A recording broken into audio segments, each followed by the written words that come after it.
వచ్చారు, పర్లేదు. దేవుని పరిశుద్ధ నామానికి మహిమ కలుగును గాక. ఈ సమయంలో ఆయన యొక్క శరీరములో, ఆయన యొక్క రక్తములో మనం పాలు పంపులు పొందకముందు దేవుని సంఘం యొక్క ఉద్దేశం ఏంటి? దేవుని యొక్క సంఘం యొక్క ఉద్దేశం మనం పూర్తిగా తెలుసుకున్న వారిగా ఉండి అలాంటి యోగ్యతను మనం ఆరంభించినట్లయితే, అలాంటి యోగ్యతను మనం కలిగి ఉన్న వారమైతే, అలాంటి యొక్క ఉద్దేశం నీ ఉద్దేశంగా మారి ఉంటే, మనం అటు యొక్క శరీరంలో, అటు యొక్క రక్తంలో మనం పాలు పంపులు పొందుట కొరకు మనం అర్హులం అవుతాం. అపోస్తలుడైన పౌలు కొరింథీలో ఉన్న సంఘానికి ఉత్తరాన్ని రాసేటప్పుడు ఈ 10వ అధ్యాయం 32వ వచనాన్ని చూసినప్పుడు, యూదులకైనను గ్రీసు దేశస్థులకైనను దేవుని సంఘముకైనను అది చాలా అవసరం. దేవుని సంఘం, దేవుని సంఘం యొక్క ఉద్దేశం ఏంటి? కొంచెం వాక్య ధ్యానంలో ఈ అనుభవాలను మన అనుభవంగా చేసుకొని యోగ్యమైన రీతిలో పాలుపంపులు పొందుడు కొరకై దేవుడు మనలను సిద్ధపరుచునుగాక. పరిశుద్ధ బైబిల్లో లోకాసు వార్త 4వ అధ్యాయం 43వ వచనాన్ని చదువుకుందాం. పరిశుద్ధ బైబిల్ నుండి లోకాసు వార్త 4వ అధ్యాయం 43వ వచనం.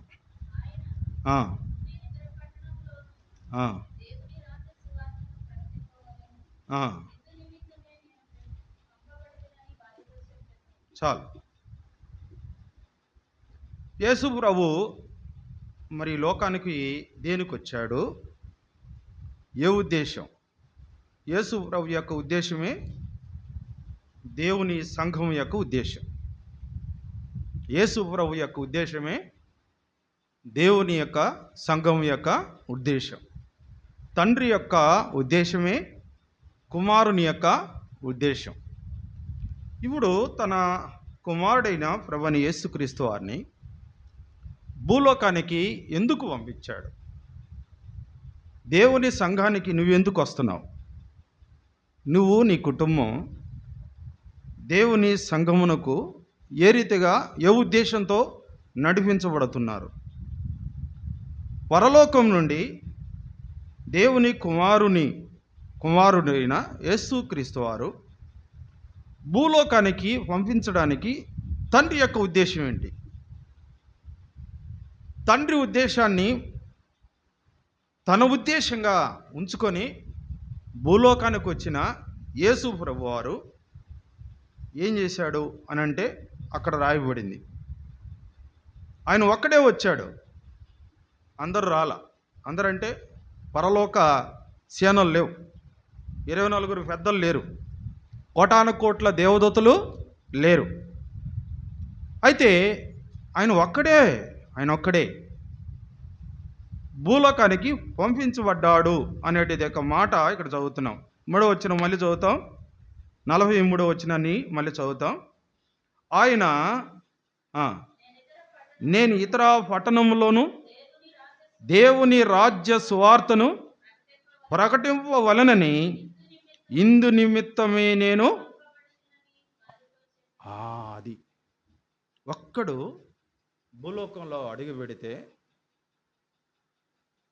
ఆ ఒక్కడి యొక్క సువార్త మనలందరినీ ప్రభావితం చేసింది.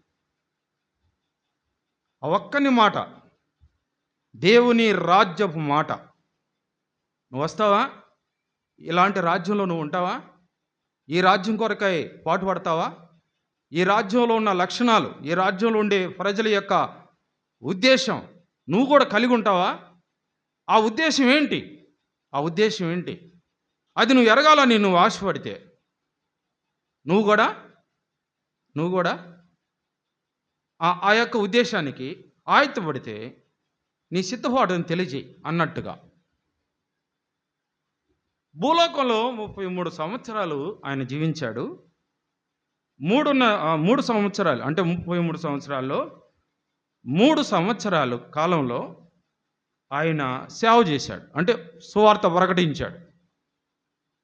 ఆ తర్వాత ఆయన ఏ విధంగా మరి సిలువకు అప్పగించబడ్డాడో, ఏ రీతిగా ఆయన మరణించాడో, ఏ రీతిగా ఆయన మరి పునరుద్ధానుడై పరమునకు చేరుకున్నాడో మనకు బాగా పరిచయమే. అయినప్పటికీ యేసు ప్రభు వారి యొక్క ఉద్దేశం రాగానే ఒక సంఘాన్ని కట్టి ఈ సంఘం నా సంఘం అనాలని లేదు. దేవుని రాజ్యాన్ని కట్టడానికి వచ్చాడు. భూలోకంలో దేవుని రాజ్యం ఏర్పడాలి. పరలోకంలో దేవుని రాజ్యం ఉంది. అంటే తిరుపతిలో ఈ సంఘం ఉంది. అందుకని అక్కడ రాశారు కదా, ఉందా లేదా? ఎక్కడిది సంఘం అంటే తిరుపతి పక్కనుంది. కానీ తిరుపతి కాదు, తిరుపతికి సమీపంలో ఉంది. పరలోకం అనేది దేవునికి సమీపంగా ఉంది. దేవునికి సమీపంగా, దేవుని రాజ్యానికి సమీపంగా ఉంది. అందుకనే పరలోక రాజ్యం, దేవుని రాజ్యం అంటే సమీపంగా ఉంది. సమీపింపరాని తేజస్సులో అమరత్వం కలిగినటి వాడు యేసు ప్రభువారు. అయితే ఇక్కడ సంఘం యొక్క ఉద్దేశాన్ని మనం నేర్చుకునేది ఏంటంటే, ఆయన యొక్క రాజ్య సువార్తను ప్రకటించాలి. ఎవరో ప్రకటిస్తావు?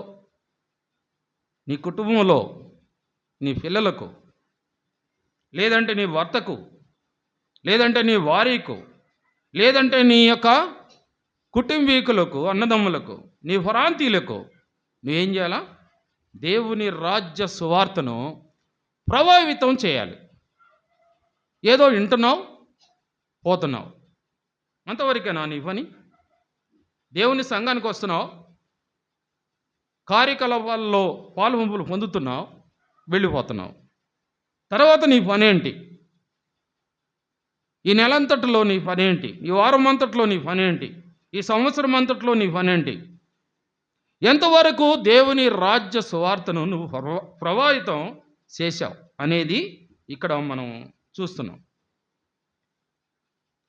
రెండోది మనం చదువుకుందాం పరిశుద్ధ బైబిల్ నుండి. మత్తయి సువార్త 12వ అధ్యాయం. మత్తయి సువార్త 12వ అధ్యాయం 29వ వచనాన్ని, అంటే 28వ వచనం నుంచి చదవండి. 28వ వచనం నుంచి 29 వరకు చదువుతాం.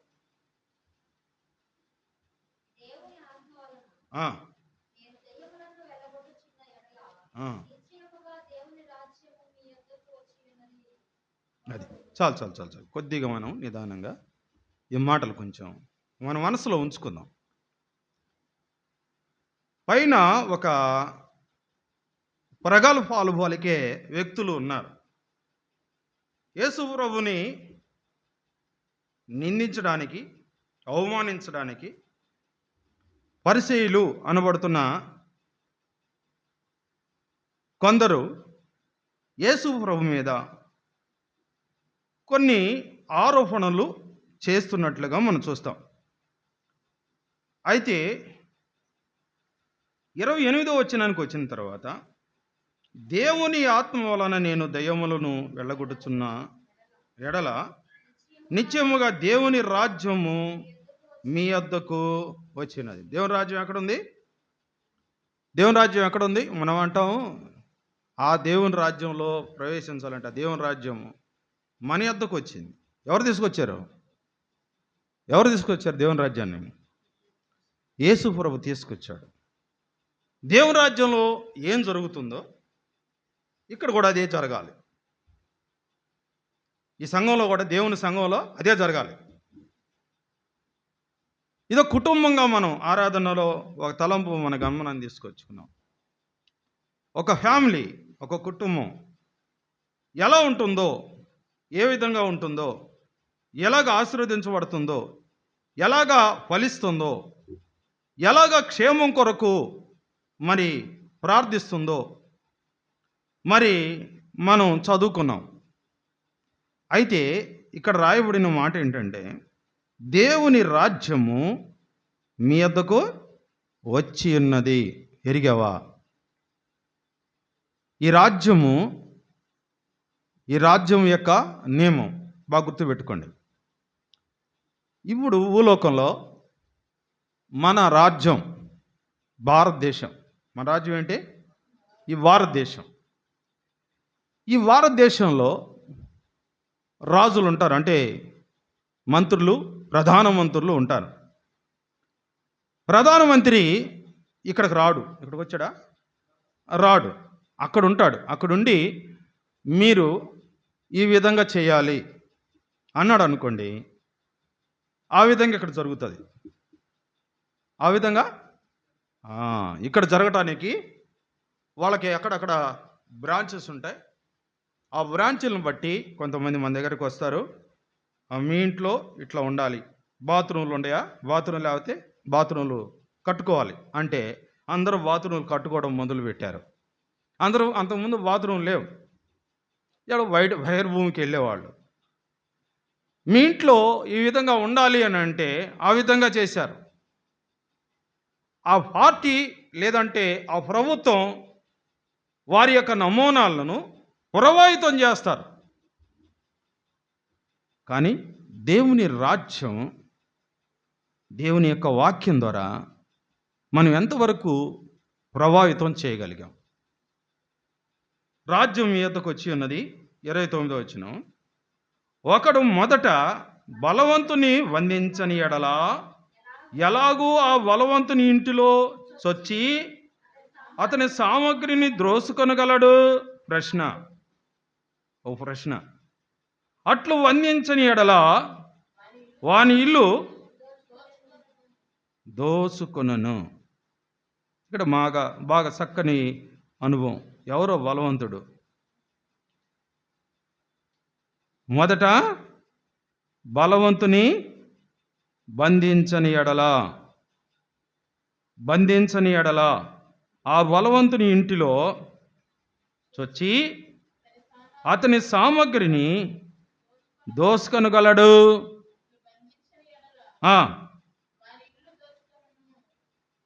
దేవుని యొక్క ఉన్నతమైన దేశంలో ఏం చేయాలి మనము? ఆ రక్తం దేనికి? ఆ శరీరం దేనికి అని అంటే బలవంతుని బంధించట కొరకు. బలవంతుని బంధించుట కొరకు. ఎందుకంటే ఆ బలవంతుడు ఏం చేస్తున్నాడట? పేతురు చెబుతాడు తన పత్రికలో. చదవండి, పరిశుద్ధ బైబిల్ నుండి పేతురు రాసిన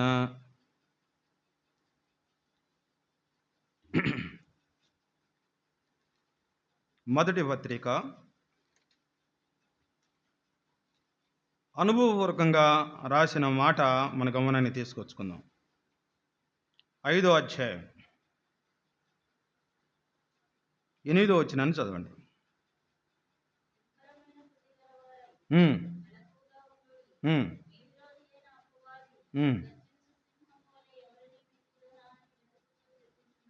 చాలు. దేవుని యొక్క ఉన్నతమైన దేశంలో గర్జించడం అంటే వాడు బలవంతుడు అన్నమాట. గద్దింపు కలిగి ఉన్నాడు అంటే మీ ఇంట్లో ఎవరిని మింగాలా? మింగటం అతని పని. ఏం పని? ఆ బలవంతుని యొక్క పని ఏంటి? అపవాది పని ఏంటి? ఎవరిని మృంగుదునా అని వెతుకుచున్నాడు.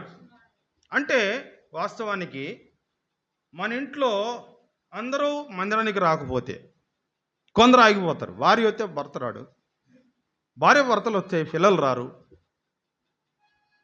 పిల్లలు వస్తే వాళ్ళ యొక్క తల్లిదండ్రులు రారు. ఎందువలన? కుటుంబం కదా. ఇప్పుడు బ్రదర్ కూడా చెప్పాడు ఆ మాట. అది కుటుంబ కీర్తన. నువ్వు కూడా కుటుంబంగా చేయబడ్డావు, దేవుని కుటుంబంలోకి వచ్చావు. వాస్తవమే, దేవుని యొక్క శరీరంలో భాగమే, దేవుని రక్తాన్ని రుచించడానికి వచ్చావు, మంచిదే. ఆయన రక్తంతో ప్రక్షాళన చేయబడుట కొరకు వచ్చావు, మంచిదే. బలవంతుని చేతిలో వాణములుగా మారడానికి వచ్చావు, మంచిదే. అయితే ఒకడున్నాడు మన విరోధి. ఏమన్నాడు? ఎవరు విరోధి? మన విరోధి అనలేదు, అన్నాడా? ఏమని అన్నాడు? అది పేతురు కలుపుకోవాలి. పత్రిక రాసేటప్పుడు మన విరోధి అని రాయాలి, ఎందుకంటే తనకు కూడా విరోధే కదా. అయితే ఇప్పుడు మీ విరోధి అని రాశాడు. మీ విరోధి అంటే అప్పుడికి ఆయన ఏం చేశాడు? ఆ విరోధి అయినా సాతానుని అది జయించాడు అన్నమాట.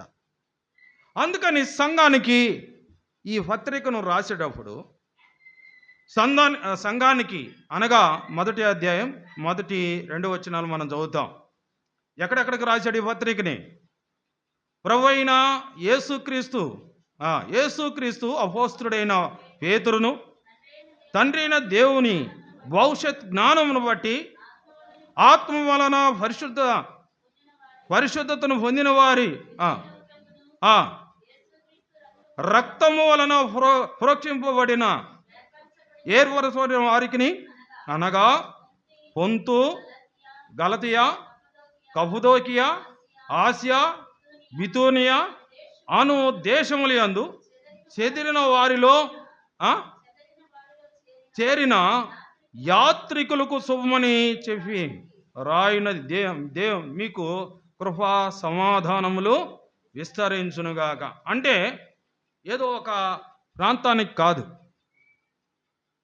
అందరికీ, అక్కడ చెదిరిపోయినాటి యొక్క వారందరికీ, చెదరగొట్టబడ్డారు, బలవంతుని చేత చెదరగొట్టబడ్డారు, బలహీనమైపోయారు. అలాగ కొన్ని దేశాలకు, అక్కడ రాయబడింది అన్నమాట, అదే దేశములందు చెదిరిన వారిలో చేరిన యాత్రికులు. ఎవరు వాళ్ళు? యాత్రికులు. మనం యాత్రా జీవితంలో ఉన్నాం. జీవిత యాత్రలో నువ్వు ప్రయాణం చేస్తున్నావు. నువ్వు ఎక్కడ ఆగిపోతావో తెలియదు, నీవెక్కడ ముగించబడతావో కూడా తెలియదు. నీవు, నీ కుటుంబం కొన్ని ఏళ్ల తరబడి, కొన్ని సంవత్సరాలు ప్రయాణంలో ఉన్నారు. ఆ ప్రయాణంలో కొన్ని మజిలీలు ఉన్నాయి.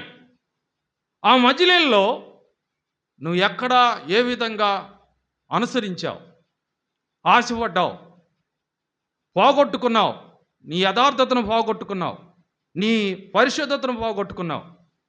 ఈ 2025వ సంవత్సరం జనవరి మాసం నుండి గడిచిన 9 మాసాలు ఆయన పరిపూర్ణతను అనుభవించావు. 10వ మాసంలోకి వచ్చావు. ఇన్ని మాసాలలో నీ ప్రయాణంలో ఎంతమంది యాత్ర ముగించబడిందో నీకు తెలుసు. అయినా నువ్వు ఉన్నావు, అయినా నేనున్నా, అయినా మనం ఉన్నాం. ఎందుకు చెప్పండి? దేవుని యొక్క రాజ్య సువార్తని ప్రభావితం చేయడానికి ఉన్నాం. దేవుడు నిన్ను వాడుకోవాలి, దేవుని చేతులకు నువ్వు రావాలి. వాడేమో గర్జిస్తున్నాడు, చూసావా, నువ్వు వెళ్తున్నావు, నీ ఇంటిలోనే మింగేస్తున్నా, వాళ్ళు కనుమరుగైపోతారు. ఒక సింహం ఒకరిని మింగేసింది అనుకోండి, కనబడతారా? మళ్ళీ సమాజంలో కనబడతారా? వాళ్ళు కనబడరు. అలాగనే దేవుని మందిరంలో కనబడతారా? వాళ్ళు కనబడరు. ఏడమ్మా నీ భర్తేడి? కనుమరుగైపోయాడు. నీ పిల్లలేరి? కనుమరుగైపోయారు. నీ వారి ఏది? కనుమరుగైపోయారు. వారి విషయంలో నీ ఉద్దేశం ఏంటి? అందుకే ఇక్కడ ఈ హెచ్చరిక చేస్తున్నాడు. నివ్వరమైన బుద్ధి గలవారై మేళకవుగా ఉండుడే, మీ విరోధి అయిన అపవాది అది గర్జిస్తున్నాడు. సింహం చతుస్వా జంతువా అంటే 4 పాదములు కలిగిన జంతువా. అంటే దానికి 4 కాళ్ళు ఉంటాయి, మనకు 2 ఉంటాయి, దానికి 4 ఉంటాయి. అంటే 4 దేన్ని చూపిస్తున్నాయి? 4 దిశలు చూపిస్తున్నాయి. నాలుగు దిశలు. అర్థమైందా? నాలుగు దశలు చూపిస్తున్నాయి. అంటే నువ్వు ఏ దశలో ఉన్నావో, బాల్య దశలో ఉన్నావా, యవన దశలో ఉన్నావా, నడిభరాయం కలిగి ఉన్నావా, వృద్ధుడిగా ఉన్నావా? అర్థమైందా?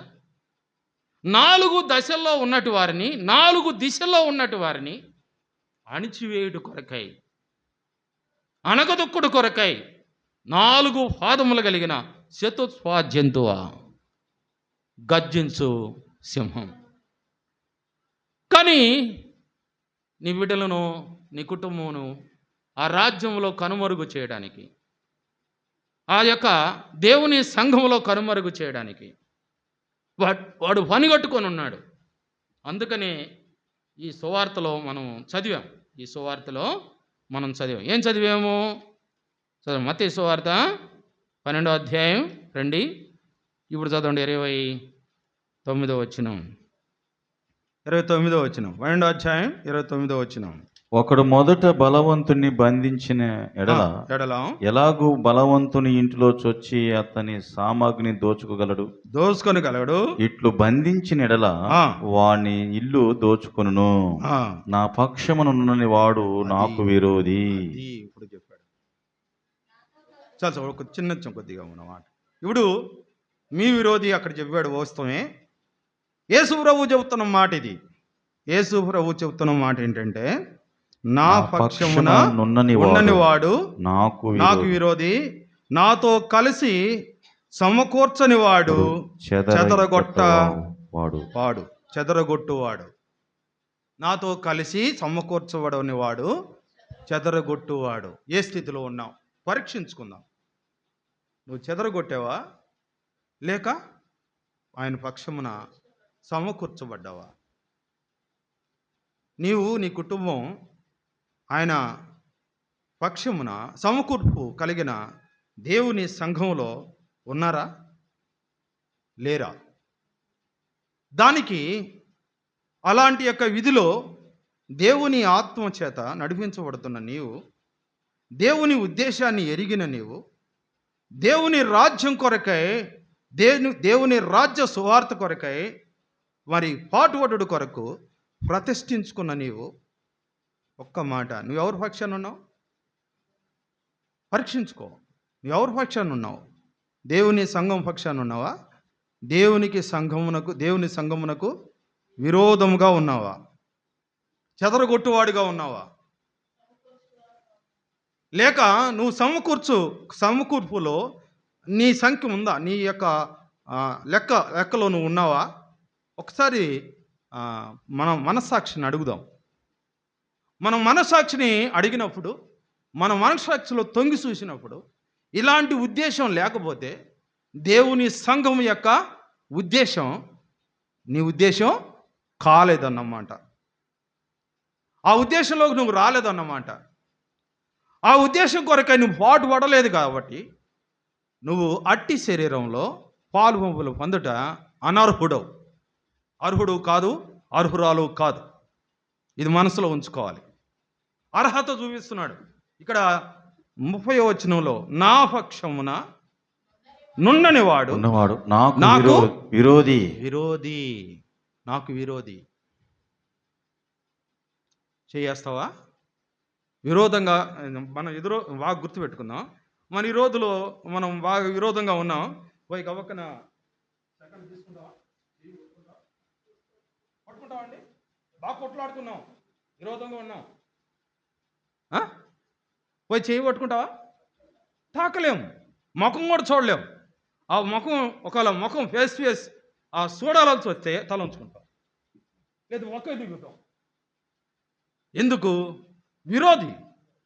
ఆ ముఖం చూడకూడదు అన్నట్టు. ఆయన ముఖాన్ని చూస్తూ నువ్వు ఆయన చేయాల. ఆయన శరీరాన్ని చూస్తూ నువ్వు పాలు పంపులు పొందాల. ఆయన ముఖంలో నీ సహజ స్థితిని చూసుకోవాలా. అంటే ఆయన ముఖంలో ఏముందంట? మన రహస్య పాపములు కనబడుతూ ఉంటాయి. అందుకని రహస్యంతో ఉండే ఎవరికి తెలీదు. నా తలంపు ఎవరికి తెలియదు, నా ఊహ ఎవరికి తెలియదు, నా ఉద్దేశం ఎవరికి తెలియదు, ఆయనకు మాత్రం తెలుసు. ఆ శరీరం దగ్గరికి వచ్చేటప్పుడు నువ్వు ఆయన ముఖంలో నువ్వు కనబడతావు, ఆయన ముఖంలో నువ్వు కనబడతావు. సహస్థితి అద్దంలో చూసుకున్నట్టుగా నువ్వు కనబడుతూ ఉన్నప్పుడు నువ్వు ఎలాగా సమీపించగలవు?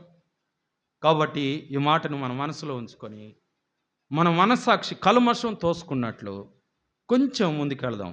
కొంచెం దేవుని వాక్యం కొద్ది మాటలు ముగిస్తా. మనకిచ్చిన సమయం తక్కువే, ఎందుకంటే మీరు మీ టయాన్ని మీరు కరెక్ట్ టైం నాకు తెలియదు కాబట్టి దయచేసి దగ్గరికి వచ్చాం. కొద్ది మాటల్లో మనం ముగిస్తాం. తర్వాత మనం చదువుకుందాం లోకాసు వార్త 12వ అధ్యాయం. లోకాసు వార్త 12వ అధ్యాయం 32వ వచనం. 32వ వచనం. లోకాసు వార్త 12వ అధ్యాయం 32వ వచనం.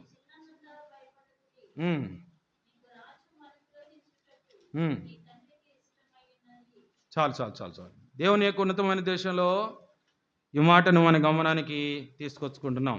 మూడవ తలంపు ఏంటంటే, ఒకటి దేవుని రాజ్య స్వార్థను ప్రభావితం చేయడానికి సంఘం యొక్క ఉద్దేశం. రెండోది ఏంటి? దేశం మరి మనం ఉంటున్నట్టు మన యాత్రా జీవితంలో బలవంతుడిని బంధించడానికి, బలవంతుని బంధించి సమకూర్చబడటానికి, బలవంతుని బంధించి జయించి ఆయన పక్షమున ఉండడానికి సంఘం యొక్క ఉద్దేశం. మూడో తలంపు ఏంటంటే లోకాసు వార్త 12వ అధ్యాయం 32వ వచనం. చిన్న మంద భయపడకుడి, మీకు రాజ్యము అనుగ్రహించుటకు తండ్రికి ఇష్టమైనది. ఆయన ఇష్టం రాజ్యాన్ని నీ వద్దకు తీసుకురావడానికి, రాజ్య సంబంధాన్ని నీకు కల్పించడానికి, ఆ రాజ్యంలో నిన్ను చేర్చుకోవడానికి, ఆ రాజ్యవాసిగా నిన్ను చూడటానికి ఆయనకి ఇష్టమైంది. నీకు ఇష్టమైందో లేదో చూసుకో. ఆయనకి ఇష్టమైంది, ఆయనకి ఇష్టమే. ఏమన్నాడు? ఆ పాపి అయిన మనుషుడు భయపడుతున్నాడు. అయ్యా, నేను పాపిని, నేను కుష్ఠరోగిని, నన్ను ఎవరు తాకరు, నన్నెవరు కూడా దగ్గరికి రారు, నా వారి కూడా రాదు, నా ఊరు వాళ్ళు రారు, నేను ఊరి ఎలఫలున్నా, శుద్ధుడిగా లేను అని చెప్పి చెబుతుంటే యేసురావు ఉంటాడు, నాకిష్టమే, నువ్వు శుద్ధుడివి కమ్ము, నాకిష్టమే, నిన్ను ముట్టుకొనడం నాకు ఇష్టమే, నిన్ను నా రాజ్యంలో చేర్చుకునడం నాకు ఇష్టమే, నిన్ను క్షమించుటకు చిత్త మనసు గలవాణ్ణి, నేను ముడతున్నా నిన్ను, నువ్వు బాగుపడు. ఎవరు ముట్టలేని వాడిని, ఎవరు దగ్గరికి రాని, అసహించుకునేటివాడి, ఎక్కడో తిరుగుతున్నట్టు నిన్ను, ఎక్కడో బ్రతుకుతున్నా నిన్ను, ఎక్కడో నువ్వు యాత్రా జీవితాన్ని కొనసాగిస్తున్నా మనల్ని సమకూర్పులోకి తీసుకొచ్చాడు. ఆయన పక్షంగా తీసుకొచ్చాడు. చిన్న మందగా చేశాడు. చిన్న మందని ఏం చేయాలా? పెద్ద మందగా ప్రభావితం చేయాలి. అందుకనే భయం. మనం ఎంతమందిలే, మన చిన్న సంఘం కదా, మన చిన్న పరిచర్యే కదా అని అంటే ఈ మాట మనల్ని పలకరిస్తుంది. చూడు, ఈ మాట మనం పలకరిస్తుంది. ఏమని? అది చిన్న మందా భయపడకుడి, రాజ్యము అనుగ్రహించుటకు తండ్రికి ఇష్టమైనది. 33వ వచనం. మీకు కలిగిన వాటిని అమ్మి ధర్మము చేయుడి, పాతగిలిన సంచులను పరలోకమందు అక్షయమైన ధనమును సంపాదించుకునుడి, అక్కడ దొంగరాడు చెమట కొట్టదు, మీ ధనం ఎక్కడ ఉండునో అక్కడే మీ హృదయం ఉండును. చాలు. ఎక్కడ ఉన్నది అనే పరీక్ష. నువ్వేం సంపాదించుకుంటున్నావు? ధర్మం చేస్తున్నావా? ధర్మం అంటే ఏంటి? నీ ధర్మం ఏంటి? దేవుని రాజ్యానికి నువ్వు రాజ్యంలో చేర్చబడడానికి, అనుగ్రహించబడడానికి ఆయన ధర్మం ఆయన అనుగ్రహించాడు. ఆయన ధర్మం ఆయన్ని రక్షించాడు. ఆయన ధర్మం ఆయన నెరవేర్చాడు. భూలోకంలో నెరవేర్చాడు లేదా? ఆయన నువ్వు పడాల్సిన శిక్ష, నేను పడాల్సిన శిక్ష ఆయన అనుభవించాడు. రక్తాన్ని సిందించాడు, రక్తపురాధి అయ్యాడు. ఆ రక్తపురాధిని క్షమించాడు. అర్థమైందా? అయితే ఒక సంఘముగా చేర్చాడు. అయితే నీ ధర్మం ఏంటి?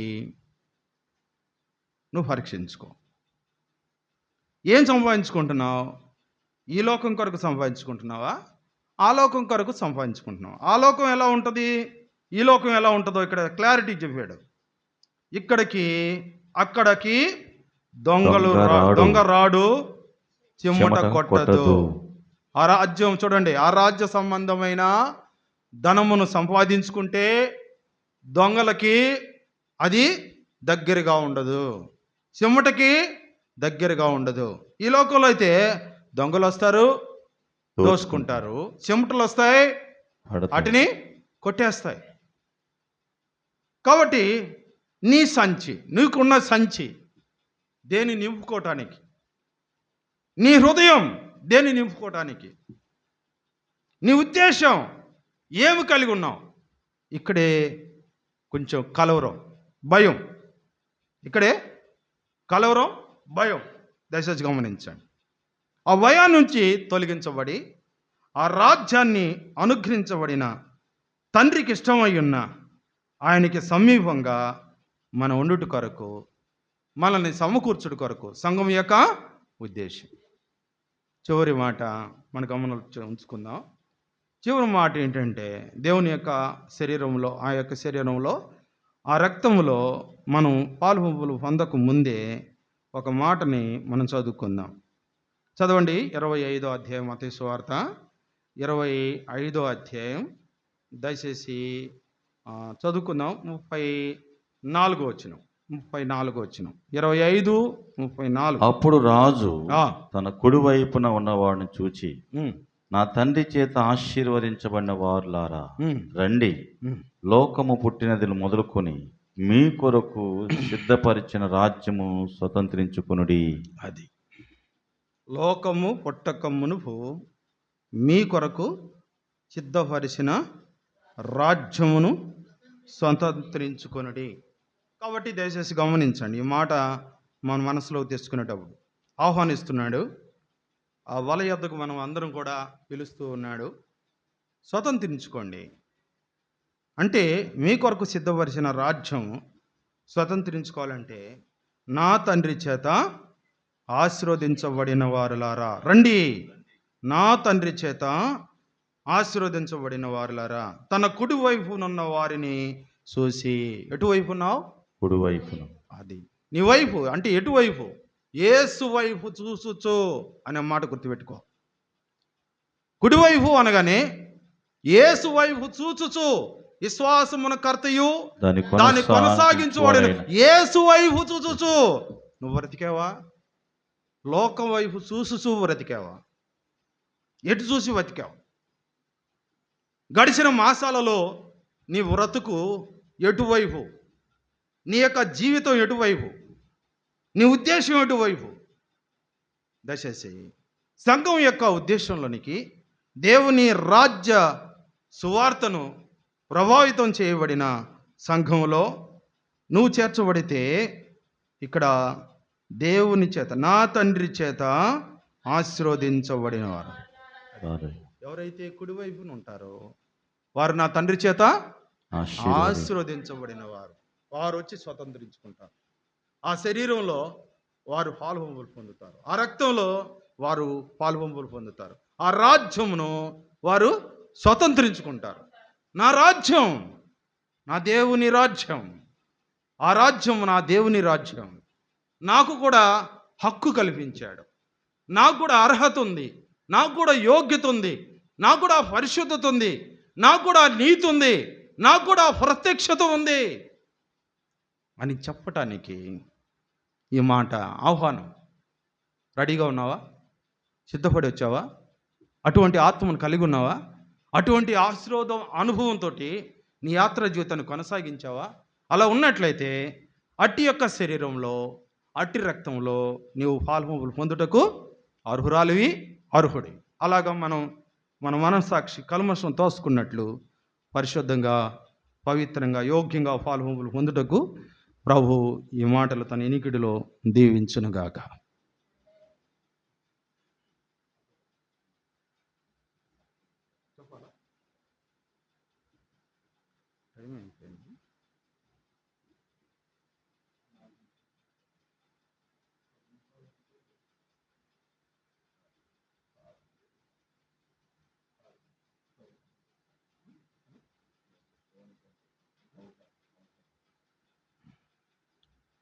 బ్రదరు సాక్ష్యం చెప్పమన్నాడు. అంటే నువ్వు ఎలాగా ప్రభావితం చెందావు అని అంటున్నాడు. సరే, దేవుని వాక్యం విన్నాం, మంచిదే, కాదంటలేదు. నువ్వు ఎలాగా ప్రభావితం చేయబడ్డావు? పాపివి కదా, నువ్వు ఎలాగా ఆ రక్షణ నిన్ను ఎలాగా, ఆ రక్తం నిన్ను ఎలాగ ప్రభావితం చేసింది, ఆ శరీరం నిన్ను ఎలాగ బలపరిచింది, కొద్ది మాటల్లో చెప్పు అంటాడు. వాస్తవంగా ఏంటంటే సాక్ష్యాన్ని ఆ షార్ట్ లైన్ నువ్వు వింటావు అనుకో, అసలు నా బ్రతుకు ఏదో అర్థం కాదు నీకు. నా బ్రతుకు అర్థం కాదనమాట. నా బ్రతుకు కంప్లీట్గా నువ్వు తెలుసుకోవాలంటే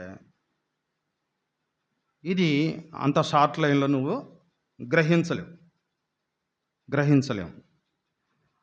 సరే, దైవజనుడు కోరిక మేరకు కొద్ది మాటలు, ఈ సమయాన్ని మళ్ళీ నేను ఎక్కువ ఖర్చు పెడుతున్నానేమో. వాస్తవానికి నేను అరవింద్ హాస్పిటల్కి వచ్చాను. నా 2 కళ్ళు ఆపరేషన్ జరిగాయి. ఎందుకో ఈ కన్ను నాకు 2 అక్షరాలుగా కనపడతా ఉంది సర్జరీ అయిన తర్వాత. సరే, వచ్చి చూసినప్పుడు మళ్ళీ మెడిసిన్ ఇచ్చారు, కొద్దిగా కంట్రోల్ అయింది, చూపు అయితే బాగుంది. ఆ తర్వాత కన్ను రెప్ప యాక్షన్ తగ్గింది, ఈ కంటి రెప్ప యాక్షన్ తగ్గింది. తర్వాత ఇటువైపు స్పర్శ తగ్గింది. సరే, షుగర్ వలన అని అన్నాడు. షుగరు నాకు నార్మలే ఉంది. అదే ఆ రిపోర్ట్ కూడా తీసుకొచ్చాను ఈరోజు, అంటే నిన్న తీసుకొచ్చాను. నిన్న టైం లేదు, డాక్టరు అవన్నీ స్టడీ చేయడానికి త్వరగా వెళ్ళిపోయాడు. నాకు అన్నీ కరెక్ట్గా ఉన్నాయి. నాలో లోపం ఏంటంటే కొద్దిగా కాల్షియం తక్కువ ఉంది, అంతే. ఇక మిగతావన్నీ కరెక్ట్గా ఉన్నాయి. ఎందుకు ఇలాగ వచ్చింది? ఇది ఆపరేషన్లో లోపమా, వాళ్ళు ఇచ్చిన మెడిసిన్లో లోపమా, లేక మరి దేనివల్ల మరి ఇలాగ అయ్యింది అనేది ఇప్పుడు జరుగుతుంది. అంటే రేపు ఖచ్చితంగా 6:40 నేను అటెండ్ అవ్వాలి. సరే, నేను సిద్ధపడి వచ్చాను. బ్రదరు మా బ్రాంచ్లో నిజామాబాద్ నుంచి తీసుకొచ్చి అక్కడికి పరిచర్యకి పిలిచాను, వచ్చాడు. ఇక్కడ పరిచర్య జరుగుతుంది. నేను ఎలాగ రక్షించబడ్డానో మరి ఆ విషయాన్ని కూడా ఇక్కడ తెలియజేయటానికి, కొద్ది మాటల్లో తెలియజేయడానికి దేవాతి దేవుడు ఒక అవకాశాన్ని ఇచ్చాడు. నేను బ్రదర్ వాళ్ళ ఇంటికి రావడం, దగ్గరలో మందిరం ఉంది, హెబ్రోన్ మందిరం పక్కనే ఉంది, వెళ్ళొచ్చు నేను. సరే, వాళ్ళ ఫ్యామిలీతో నేను గడపాలనుకున్నా. వాళ్ళు ఎక్కడికి వెళ్తున్నారు, మరి ఎలా పడిపోతున్నారు, 2 దినాలు వస్తూ పోతూ వాళ్ళతో ఉన్నాను. చాలా దినాలు పరిచయం. ఆయన నన్ను చూడకపోయినా, నేను ఆయన చూడకపోయినా, ఆయన అవసరాల కొరకు ప్రార్థన చేసేవాడిని. ఆయన బాధల్లో ఉన్నప్పుడు ప్రార్థన చేసేవాడిని.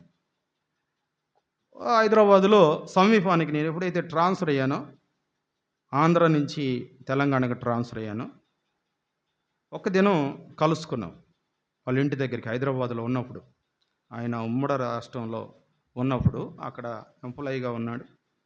ఆ తర్వాత ఆంధ్రాకి వచ్చాడు. ఆంధ్రాకి వచ్చిన తర్వాత మళ్ళీ మేము కలుసుకోలేదు, మాట్లాడుకోలేదు. అప్పుడప్పుడు వచ్చాడని చెప్పాడు. ఎప్పుడన్నా ఒకసారి వస్తే ఒక్కసారి కలిసిపో అని అన్నాడు. సరే, నేను వస్తున్నాను. వెంటనే నాకు ఆపరేషన్ అయిన వెంటనే కారులో నన్ను తీసుకొని పోతున్నాడు.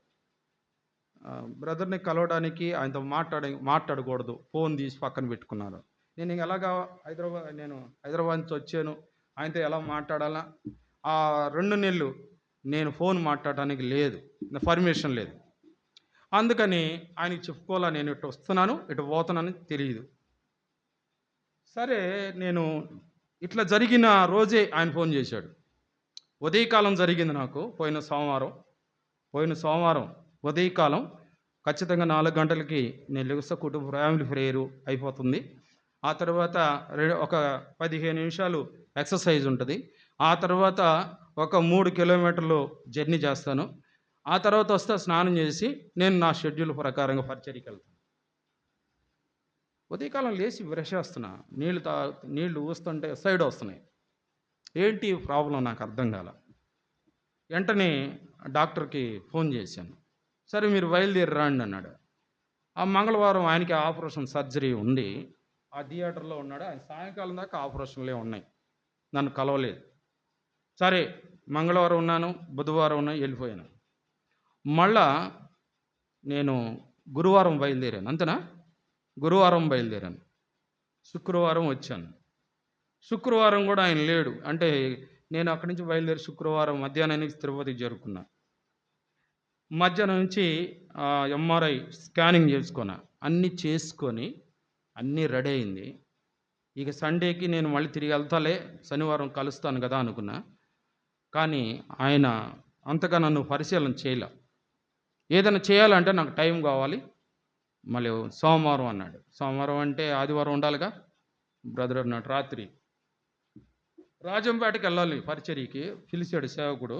కానీ అంత దూరం జర్నీ చేసి మళ్ళీ వచ్చి నేను ఇక్కడికి అటెండ్ కావాలి, కుదరదులే బ్రదర్, ప్రౌచితం అయితే ఒకసారి వస్తానని అనుకున్నాం.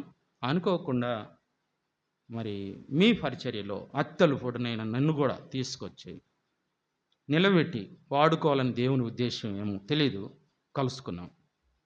నేను ఒక నామకార్థ క్రైస్తవ కుటుంబంలో జన్మించినటు వాడిని. మా సొంత ఊరు ప్రకాశం జిల్లాలో నాగులుపులపాడు అనేటి ఊరు. మా తల్లిదండ్రులకి మేము 6 సంతానం, 3 అన్నదమ్ములం, 3 అక్క చెల్లెళ్ళు. ఇక మా క్రైస్తవ పద్ధతుల్లోని మాకు పేర్లు పెట్టాడు మా తాతగారు. మా అన్నయ్య పేరు ఆదం, నా పేరు ఆరోగ్యం, మా తమ్ముడి పేరు అహరోను. ఇట్లాగా వరుసక్రమం పేర్లు కలిగి ఉన్నాం. అయితే అలా పేర్లు కలిగి ఉన్నాం, కానీ క్రైస్తవ పద్ధతుల్లో ఎదగల మేము. నా చిన్నతనంలోనే, నేను చదువుకునే దినాల్లోనే నా స్నేహితుడైన శ్రీనివాస్, బ్రాహ్మణి అబ్బాయి, ఆ అబ్బాయితోటి నేను విగ్రహారాధనకి ఆకర్షితునయ్యాను. ఆ తర్వాత కుటుంబంలో ఆర్థిక ఇబ్బందులను బట్టి అందరం చదువుకుంటున్నాం, 6 చదువుకుంటున్నాం. 6 చదువుకోవాలంటే కొంచెం ఆర్థికత అనేది మా ఇంట్లో కనపడింది. ఎందుకంటే మా తల్లిదండ్రులు మాత్రమే వ్యవసాయ రీత్యా పనిచేసేవారు. వాళ్ళ యొక్క సంపాదనతో మేము చదువుకోవాలి. అయితే అన్నయ్య అప్పుడు డిగ్రీ కంప్లీట్ అయిపోయింది, నేను ఇంటర్మీడియట్ సెకండ్ ఇయర్లోకి వచ్చాను. ఇక నా తర్వాత చెల్లెళ్ళు తర్వాత తమ్ముడు. ఇక మా అమ్మోళ్ళు అనుకున్నారు, అబ్బాయి డిగ్రీ అయిపోయింది కదా, ఆయన్ని ఇక ఆపేసి ఆయన కూడా వ్యవసాయ రీత్యా పనుల్లోకి తీసుకుందాం అని అందరిని అలాగ డిగ్రీ వరకు చదివిద్దాం, అంతకంటే పై చదువులు కాకుండా అనుకున్నారు వాళ్ళు. అనుకొని మనీని అడిగారు, అయ్యా నువ్వు పై చదువులు ముగించబోతున్నావు, ఇక నువ్వు ఇక చదువు లేకుండా మాతో పాటు సహకరించు అని అన్నారు. అంటే మన్నయ్య ఒప్పుకోలే, మన్నయ్య ఉద్యోగం చేయాలా, నేనైతే పొలం పనికి సహకరించను అన్నాడు. సరే, తల్లిదండ్రులు నా దగ్గరికి వచ్చారు, ఏంటయ్యా మరి అని అంటే, మీ ఇష్టం అని చెప్పాను. నేను ఇంటర్మీడియట్ చదువుకునే దినాల్లో సెకండ్ ఇయర్లో ఒంగోలు శర్మ కాలేజీలో చదువుతున్నా. ఆ సమయంలో మా తల్లిగారు తండ్రి గారు ఇట్లా చెప్పటం వలన నేను అక్కడి నుంచి మానిపించి వ్యవసాయ రీత్యగా మా తల్లిదండ్రులతో మాకున్న పొలంలో పత్తి వేసాం. అప్పుడు పత్తి వచ్చింది కొత్తగా, మన ఆంధ్రాలో పత్తి వేశారు, మంచి ఆదాయం వచ్చింది లక్షల్లో. మా ఊరు నుండి కర్ణాటక కొంతమంది వెళ్ళారు, వాళ్ళతో పాటు నన్ను కూడా పంపించారు. ఎందుకంటే ఇక్కడేమో వర్షాధార పంటలు, అక్కడ నీటి ఆధార పంటలు. అలాగా అక్కడికి వెళ్ళి రాత్రి పూట నీళ్లు కట్టుకోవాలి నేను, ఎందుకంటే నేను ఇంకా షార్ట్ లైన్ తొందరగా వెళ్తున్నా. బ్రదర్ ఇచ్చిన టైం అయితే ఒక 10 నిమిషాలు అన్నాడు, 10 నిమిషాలకి ఇప్పుడు ఎక్కువైంది. గమనించండి, నీళ్లు పెట్టుకోవాలి, వంతుల పద్ధతి రాశారు. నేను ప్రతి ఆదివారం రాత్రి 12 గంటల నుంచి తెల్లవారి 8:30 వరకు పెట్టుకోవాలి. ఆ రోజు ఆదివారం అమావాస్య, రాత్రి 12 గంటలప్పుడు నేను పొలంలో నీళ్లు పెడుతున్నాను. అది కొత్తగా సాగుబడి చేసిన పొలం. అందులో ఆ నెర్రెల్లోకి నీళ్ళు వెళ్ళగానే తేళ్ళన్నీ బయటకు వస్తున్నాయి. అది గట్టుల మీదకి వస్తున్నాయి అనమాట. చాలా విపరీతంగా ఉండే తేళ్ళు. అవి కుడతాయని గట్టు పైన మా పొలానికి దగ్గరలోనే పెద్ద చెరువు ఉంటుంది. ఆ చెరువు ఒక 4 క్యాంపులకి తాగడానికి నీళ్లు స్టోరేజ్ చేసుకుంటారు. అటువైపు ఏమో బెంగాలీలు ఉంటారు. బెంగాలీ దేశం నుంచి కొంతమంది పేదవారిని ఇందిరాగాంధీ ప్రభుత్వంలో ఆ అడవి ప్రాంతంలో తలా 5 ఎకరాలు పొలం ఇచ్చి అక్కడ వదిలేసింది. కొంతమంది బర్మా నుంచి కొంతమందిని తీసుకొచ్చి ఒక పక్కన ఉన్నారు. అటు ఏమో బెంగాలీ క్యాంప్ ఉంటుంది, ఇటు బర్మా క్యాంప్ ఉంటుంది. ఇటు వచ్చి ఆంధ్ర వాళ్ళు ఉంటారు ఒకవైపున జర్మనీ వాళ్ళు ఉంటారు. జర్మనీ వాళ్ళు ఏంటంటే వ్యవసాయ ఉత్పత్తులు, ఆ స్వీట్ తయారు చేయటం, వాళ్ళు ఒక పక్క. ఈ 4 క్యాంపుల మధ్యలో ఈ చెరువు ఉంటుంది అన్నమాట. సరే, నేను నీళ్ళు కడుతున్నా. ఆ చెరువు అంటే నేను అనుకుని ఆ గట్టు పైన ఉందాం, ఈ మెరక మళ్ళు నిండిన తర్వాత దిగువ మళ్ళకు నీళ్లు వదలొచ్చు అనుకొని ఆ గట్టు పైకి వెళ్ళాం. పైకి వెళ్తున్నప్పుడు ఆ చెరువు అంత చీకటి, భయంకరంగా. రాత్రి 12 గంటలు అంటే మంచి రాత్రి నిద్ర. అలాంటి చీకట్లో నేను పైకి వెళ్ళిన తర్వాత ఆ చెరువులో కదలికలు వినపడుతున్నాయి, నీళ్ళ సవ్వడి వినపడుతుంది. నేను అనుకున్నాను, ఏంటి చెరువులో ఒక సౌండ్ వస్తుంది, ఏమై ఉంటుంది అని నిదానంగా ఆలోచించాను. ఆ పక్కనే చెరువుకు దగ్గరలోనే రాజమండ్రి వాళ్ళు ఉంటారు. వాళ్ళకి చాలా పాడి గేదెలు ఉంటాయి. ఆ పాడి గేదెలు ఏదైనా ఒకటి తప్పించుకొని వచ్చి ఈ నీళ్ళలో పడిందేమో, చూసి కూడా తోలలేదు అంటారు కదా అందరం తాగే నీళ్ళు అని, నేను కింద ఎతికి ఒక రాయిని తీసుకొని ఇసురుదాం, అది అటో ఇటో వెళ్తా తోలేద్దాం అనుకున్నా. రాయి తీసుకున్నా, కింద ఎతికాను, రాయి దొరికింది బలంగా. ఎక్కడైతే సౌండ్ వస్తుందో ఆ సౌండ్ వచ్చే కాడికి రాయి తీసుకొని బలంగా ఇసిరా. అది నీళ్ళలో పడ్డటానికి వీల పటామని శబ్దం వచ్చింది. ఆ తర్వాత ఏ శబ్దం లేదు, అంత నిశ్శబ్దంగా ఉంది చెరువు. కొంచెం ఏంటి అవ్వా, గేదె ఉంటే ఇటు అటు పోయినట్టుగా సౌండ్ ఉంటుంది, సౌండ్ ఏం రాలేదు. మరి ఏం జరిగి ఉంటుంది, అసలు ఏంటిది అనుకొని నా చేతిలో ఉన్న టార్చ్ తీసుకొని అట్లా ఎతికాను, పైపు నుంచి అట్లా ఎతికాను. సెంటర్కి రాగానే చెరువు మధ్య భాగంలో ఒక నల్లని ఆకారం కలిగిన మనిషి నీళ్ల మీద ఆసనం వేసి కూర్చొని వస్తూ ఉన్నాడు. అతని శరీరం మీద ఎటువంటి వస్త్రాలు లేవు, నగ్న దేహంతో ఉన్నాడు. బాగా ఎంటికలు పొడవుగా ఉంటాయి. తన దిశ మీద కప్పుకున్నాడు. ఒక చేతిలో జపమాల ఉంది, ఒక చేతిలో నిమ్మ పండు ఉంది. ఇలాగ ఆసనం వేసి కూర్చొని వస్తూ ఉన్నాడు. నేను చూసిన తర్వాత కొంచెం భయం వేసింది. ఎందుకంటే కర్ణాటకలో ఇలాంటి భక్తిపరులు కూడా ఉంటారేమో, పూజ చేస్తారేమో. పొరపాటున గేదె అనుకొని రాయి తీసుకుని కొట్టాను. దరికొచ్చి నన్ను ఎందుకు కొట్టావని అడుగుతాడు. నేనేం చెప్పాలా? నాకేమో కన్నడ రాదు, వాళ్ళకి తెలుగు రాదు. ఇప్పుడు నేను చెప్పే మాట ఆయనకు అర్థమవుతుందో లేదో, ఎట్ట చేయాలా? గవ్వక్కను కొట్టేసానే అనుకొని కొంచెం భయపడి సరే ఏదేమైనా అయ్యా తప్పు అయిపోయింది, క్షమించు, మాకు తెలియదు, కొత్తగా ఆంధ్ర నుంచి వచ్చాం, ఏదో గేదె అనుకొని పొరపాటును కొట్టేశాను, ఇంకెప్పుడు ఇలాంటి పనులు చేయను అని చెబుదాం అనుకొని నిలబడ్డా. ఆయన వచ్చేసాడు. కొంత సమయానికి మెల్లిగా వచ్చేసాడు, దరికొచ్చాడు. దరికొచ్చి నాతో ఏం మాట్లాడలేదు. ఆ నీళ్ళ మీద జింక చర్మాన్ని పరిచాడు. ఆ పరిచిన జింక చర్మాన్ని రౌండ్గా చుట్టుకున్నాడు, సంకలో పెట్టుకున్నాడు. వంగి దోశలతో నీళ్లు తీసుకున్నాడు. కుడి భుజం మీద ఒక దోశలు పోసుకున్నాడు, ఎడమ భుజం మీద ఒక దోశలు పోసుకున్నాడు. నా వైపు చూసాడు, నేను గట్టు పైన ఉన్నా, ఆయన కింద ఉన్నాడు, నీళ్ళ కింద దిగువన. ఆ చేయి చాపి అలా చిటికేసాడు. చిటికేసి ముందుకు రమ్మన్నాడు. ఓహో, అటు ముందుకు రమ్మంటున్నాడు కదా, వెళ్దాం అనుకొని నేను కూడా పైన బయలుదేరాను. ఆయన కింద భాగంలో బయలుదేరాడు నీటి అంచున. కొద్ది దూరం పోయినాక ఒక పెద్ద చెట్టు ఉంది. ఆ చెట్టు దగ్గర ఆయన ఎక్కాడు పైకి. నేను కొంచెం దూరం వాగానే ఒక భయంకరమైన ఆకారం కలిగిన ముగ్గు ఉందన్నమాట. అంటే అది వేతాళ ముగ్గు. ఆ ముగ్గు ఆ రాత్రి పూట చూస్తే నేను ఎప్పుడూ చూడలేదు. అలాంటి దృశ్యాలు నేను ఎప్పుడు చూడలేదు. నా ఒళ్ళు జల్లు అనిపించింది. అంటే చాలా భయం వేసింది అనమాట. ఒక మనిషి నన్ను తీక్షణంగా చూసినట్టే అనిపించింది అనమాట. అరే ఏంటి ఇంత భయంకరమైన ఆకారం కలిగిన ముగ్గు ఇక్కడ వేశారు అని నేను ఇంక నా ముందుకు వెళ్ళాల. భయం వేసి అక్కడ నేను నిలబడ్డా. ఆయన పోయాడు, ఆయన పని ఏంటో ఆయన చేసుకున్నాడు. కొంచెం సమయం గడిచింది. ఇంకా నేను రాలేదని నా కోసం వెయిటింగ్. ఉండి ఆయనే మాట్లాడాడు. ఏంటి అక్కడే నిలబడ్డావు, రా ముందుకి అన్నాడు.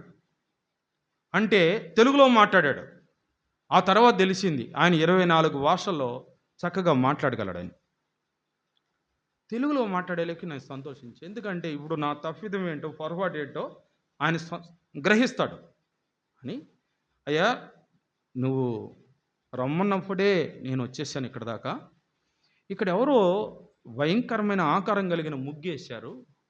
ఈ ముగ్గు తొక్కుకొని రావడానికి కొంచెం కష్టంగా ఉంది, అందుకే నేను భయం వేసి రాలేదు అన్నాను. నీకేం భయం లేదు, రా ముందుకే అన్నాడు. సరే అప్పుడు కూడా ధైర్య సాహసాలు లేకనే నేను ఈ ముగ్గు తొక్కకుండా ఆ ముగ్గుకి సమీపంలో దగ్గర దిగువగా నడిచి అటు పైకి వెళ్దాం అనుకొని కట్ట దిగువగా వెళ్తున్నా. నేను కొంచెం దూరం 4 అడుగులు వేసేటప్పటికల్లా ఆగు అక్కడ అన్నాడు. అరే ఇప్పుడే రమ్మన్నాడు, మళ్ళీ ఆగమంటున్నాడు ఏంటో అని ఆగాను. ఆగిన తర్వాత నీకేం కనపడుతున్నాయి అక్కడ అన్నాడు. చీకటి 12:30 టైంలో అక్కడ ఏం కనపడుతుంది, అంతా ఎటు చూసినా చీకటి. అంతా పార చూసి కింద చూసేటప్పుడు ఈ మనిషి ఆకారం కలిగిన ముగ్గు తల దగ్గరికి వచ్చా. తల దగ్గరికి వచ్చి చూసేటప్పటికల్లా 2 కళ్ళ మీద 2 అట్టిపళ్ళు పెట్టున్నాయి. ఇక్కడ నాకు 2 అట్టిపళ్ళు తప్పక ఏం కనపడలేదు అన్న.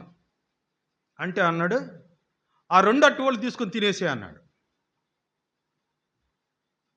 ఆ 2 అట్టిపళ్ళు తీసుకొని తినేసే అంటే నాకు భయం వేసింది. ఇదేంటి ముగ్గులో పెట్టిన అట్టిపళ్ళు రాత్రి పూట, అది అమావాస్య ఆదివారం రాత్రి ఈ ముగ్గులో పెట్టిన అట్టిపళ్ళు తినమంటున్నాడంటే తింటే పూర్తిగా చచ్చిపోవటమా, లేకపోతే ఏదో కారణంతో ఆయనతో వెళ్ళిపోవటమా, ఈ 2 జరుగుతాయి. ఈ తినకూడదని నిర్ణయం చేసుకున్నా. ఇంకా నాకు దగ్గరలో ఎవరు లేరు, నేను ఒక్కడనే.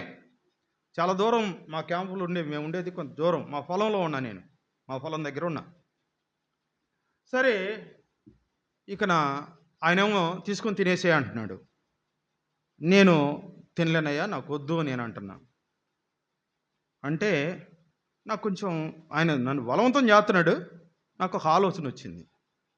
2 అట్టిపళ్ళు ఉన్నాయి, ఆయన గట్టిగా తినమంటున్నాడు. దీంట్లో ఏదైనా ఉంటుంది, లేకపోతే నన్ను అంత గట్టిగా తినమండవు.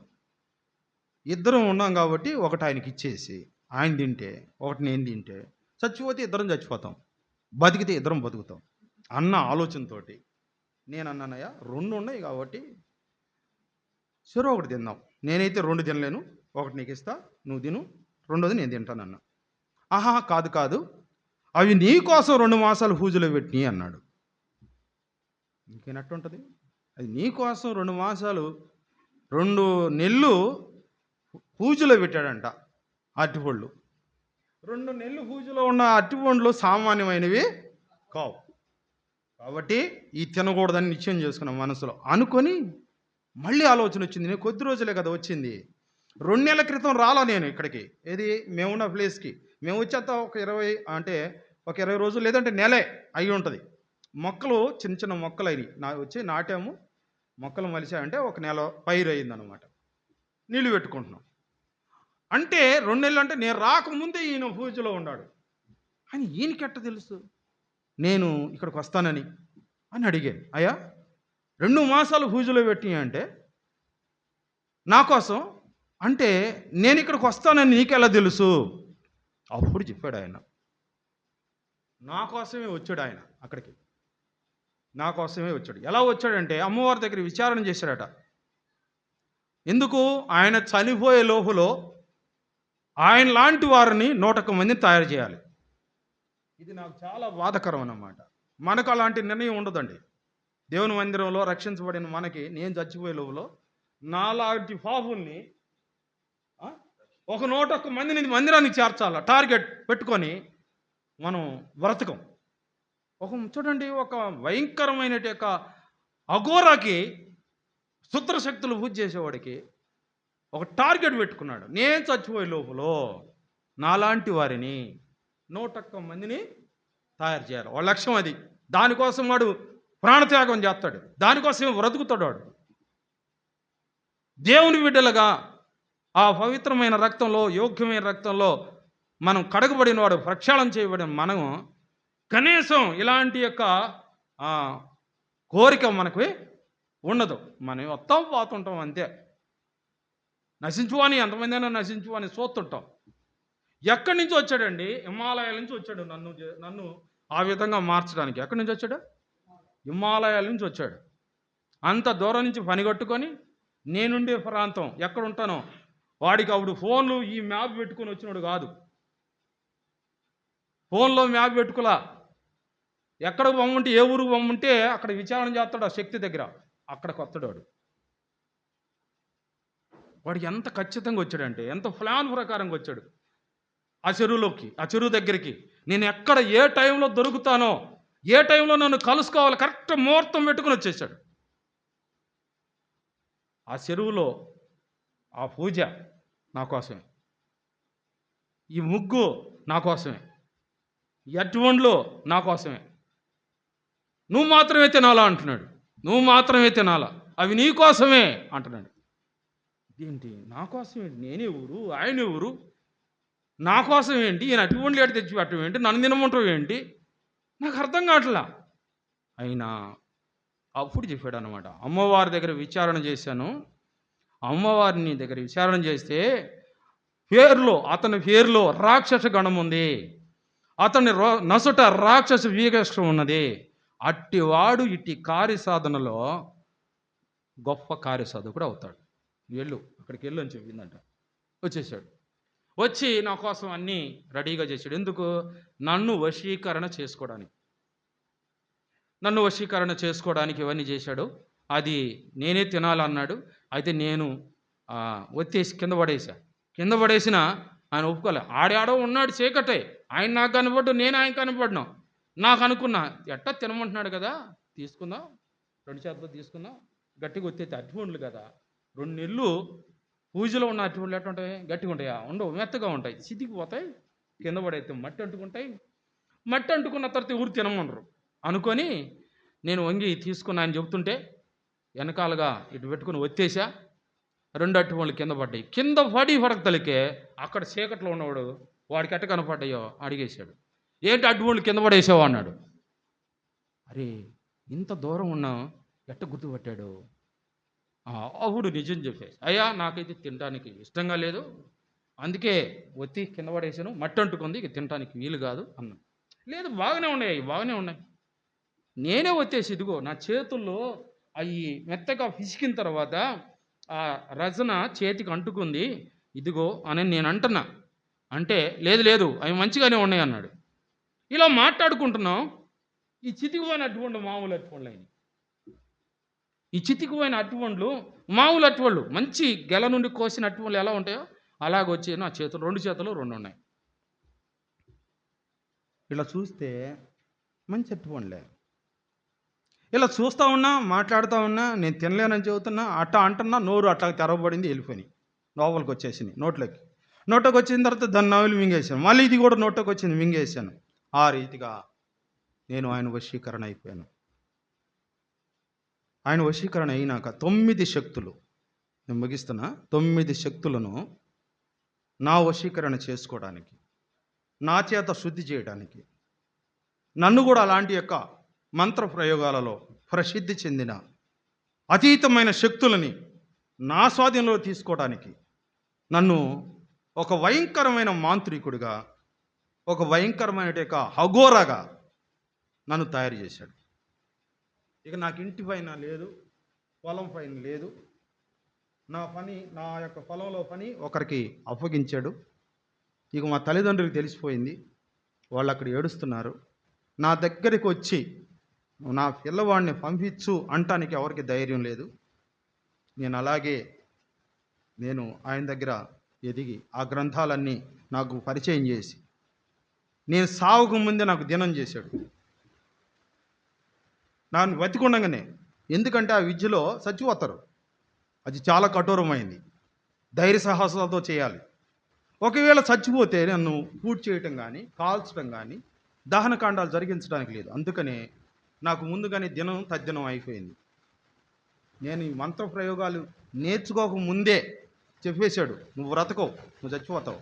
ఒకవేళ చచ్చిపోతే నేను తీసుకెళ్ళి పారు జలాల్లో పడేయటం అన్న జరగాల, పక్షులకి అనేకమైన మృగాలకి ఆహారంగానే వేయాలి. కాబట్టి అందుకనే ముందుగానే నీకు దినం తద్దినం చేయాలి. అలాగా నాకు పిండ ప్రదానం కూడా చేశాడు. చచ్చిపోయిన వాళ్ళకి పిండ ప్రదానం చేస్తారు కదా, అలాగ నాకు కూడా పిండ ప్రదానం చేశాడు. అన్నీ అయిపోయినాకనే దాంట్లోకి నన్ను తీసుకెళ్ళాడు. ఇలాగా ఈ భారతదేశంలో ఒక అతీతమైన శక్తి ప్రభావం కలిగిన ఒక గొప్ప మాంత్రికుడిగా నన్ను తయారు చేశాడు. ఇక సిగ్గు ఏముండదు, నగ్న దేహాలతోనే ఉండేవాళ్ళం, నగ్న శరీరాలతో ఉండేవాళ్ళం. అలాగనే ఆ శక్తులని మేము వశీకరణ చేసుకునేవాళ్ళం. ఆ విధంగా నన్ను తయారు చేసి మనిషి రక్తానికి, మనిషి మాంసానికి అలవాటు చేశాడు. ఆయన తిన్నాడు, నేను తిన్నాను. ఆయన తాగాడు, నేను తాగాను. ఎందుకంటే ఆ చివరి ఫైనల్ భోజనం, ఆ భోజనాన్ని ఎవరు తిరస్కరిస్తారో వాళ్ళు అనర్హులు. ఆ గురువు పెట్టిన భోజనం ఇష్టంగా తినాలి. ఏంటిదంటే మనిషి మాంసం, తిను అంటాడు, తినాలి. ఆ రకంగా మనిషి మాంసాన్ని, మనిషి రక్తాన్ని రుచించిన వాడిని.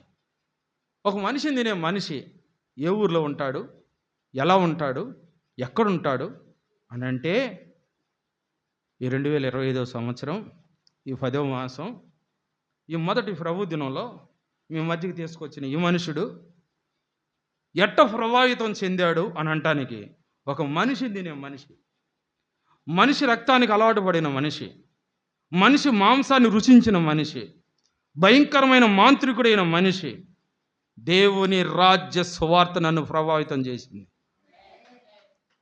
ఆ విధంగా ఈ చుట్టుపట్ల 6 రాష్ట్రాల్లో ఏలు వంచినోడు లేడు నాకు. ఇటు పెట్టేవాడిని. కేరళ ఉన్నాడు అనుకో, కేరళలో మంచి వాడు భయంకరమైన మాంత్రికుడు అంటే నేను చెప్పేవాడిని, నేను ఇలా పెడతా, నేను పిల్లోడిని, నా వయసు 14-15 సంవత్సరాల్లోనే నేను వెళ్ళిపోయాను. చిన్నవాడిని, చిన్న వయసులోనే నేను కనబడుతూ వచ్చగాడిలాగా ఉంటాను అనమాట. నేను అట్రాక్షన్ ఉండదు నాకు. సమాజంలో తిరుగుతుంటా వేషాలు, ఈ బొట్లు గిట్లు దండలు చాలా వేస్తారు. నేనేం పెట్టను. కాళి వెంట్రుకలు మాత్రం పొడుగ్గా ఉంటాయి అంతే. నా వెంట్రుకలు మాత్రం తల వెంట్రుకలు అంతే.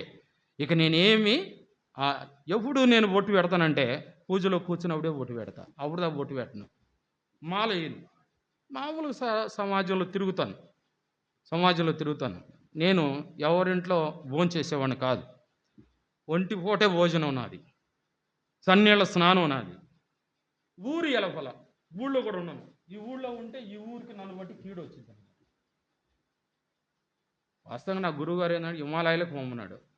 ఆయన ఎక్కడైతే ఏ మఠంలో ఆయన గురుదీక్ష తీసుకున్నాడో ఆ మఠానికి పంపున్నాడు. అఘోరాల మఠం ఉంటుంది, తర్వాత నాగసాధువుల మఠం ఉంటుంది, సాధువుల మఠం ఉంటుంది. అంటే ఒక 1000 మందికి ఒక మఠం ఉంటుంది. ఒక 1000 మంది అఘోరాలకి ఒక గురువు ఉంటాడు, మత గురువు, పీఠాధిపతి ఉంటాడు. ఆయన చెప్పినట్టుగా సాధన చేయాలి. అక్కడికి నన్ను తీసుకెళ్ళాలనుకున్నాడు. కానీ నేను అలా కాదంటే, నువ్వు జనసంచారంలో ఉండకూడదు. ఎందుకంటే ఈ నాగసాధువులు అనేవాళ్ళు, ఈ అఘోరాలు జనసంచారంలో ఉండరు. ఎందుకంటే వాళ్ళు నగ్నదేహాలతో ఉంటారు. కాబట్టి వాళ్ళు జనసంచారంలోకి రారు. అలాంటి బ్రతికిన నేను అన్నీ చేయని పాపం అంటూ లేదు.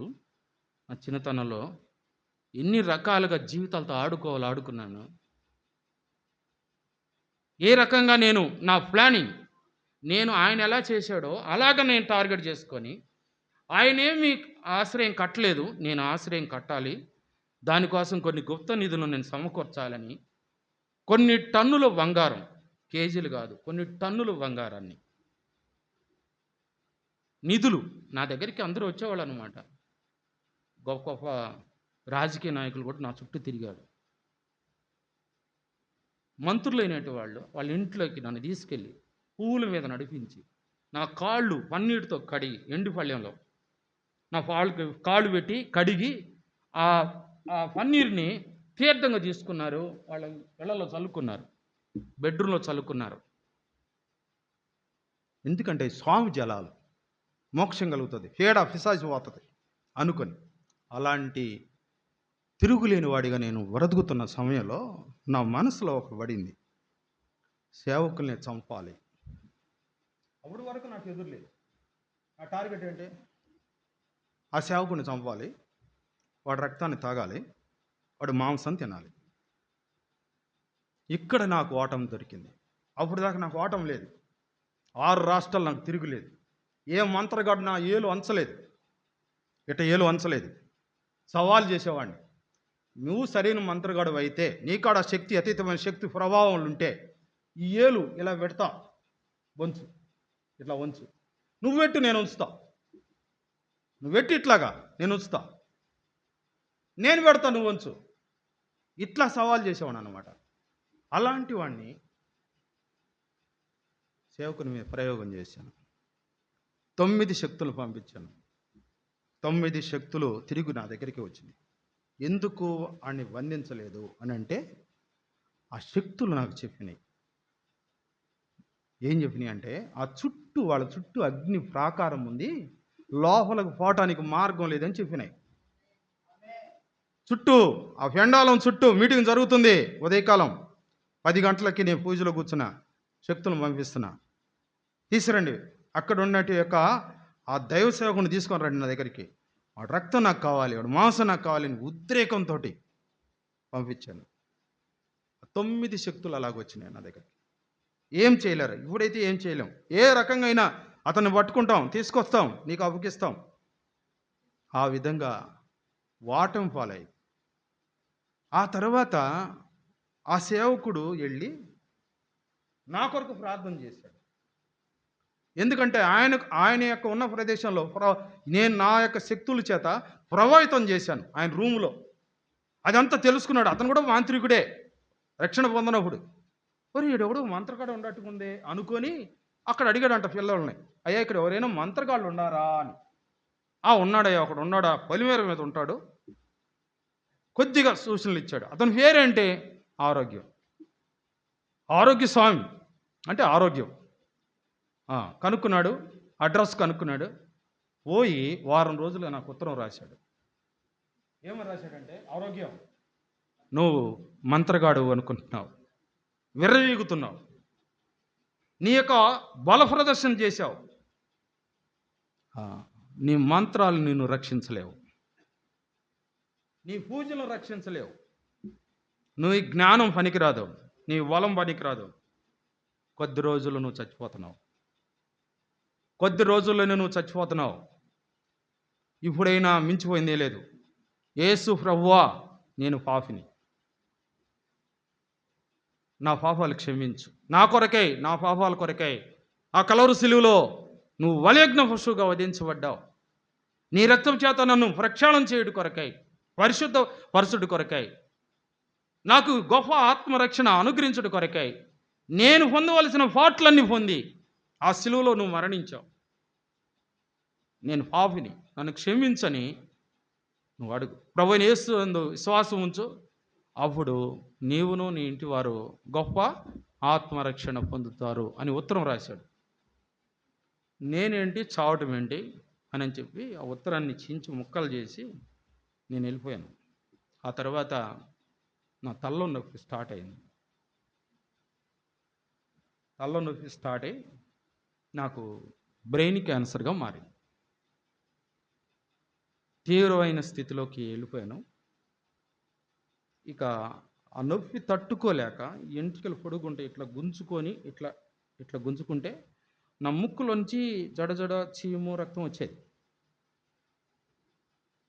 డాక్టర్ దగ్గరికి వెళ్ళాను, అంటే నన్ను తీసుకెళ్ళారు, నేను పడిపోయా, స్పృహ కోల్పోయా, తీసుకెళ్ళారు. నన్ను తీసుకెళ్ళిన తర్వాత ఒంగోలులో విఎల్ నారాయణ హాస్పిటల్కి తీసుకెళ్లారు.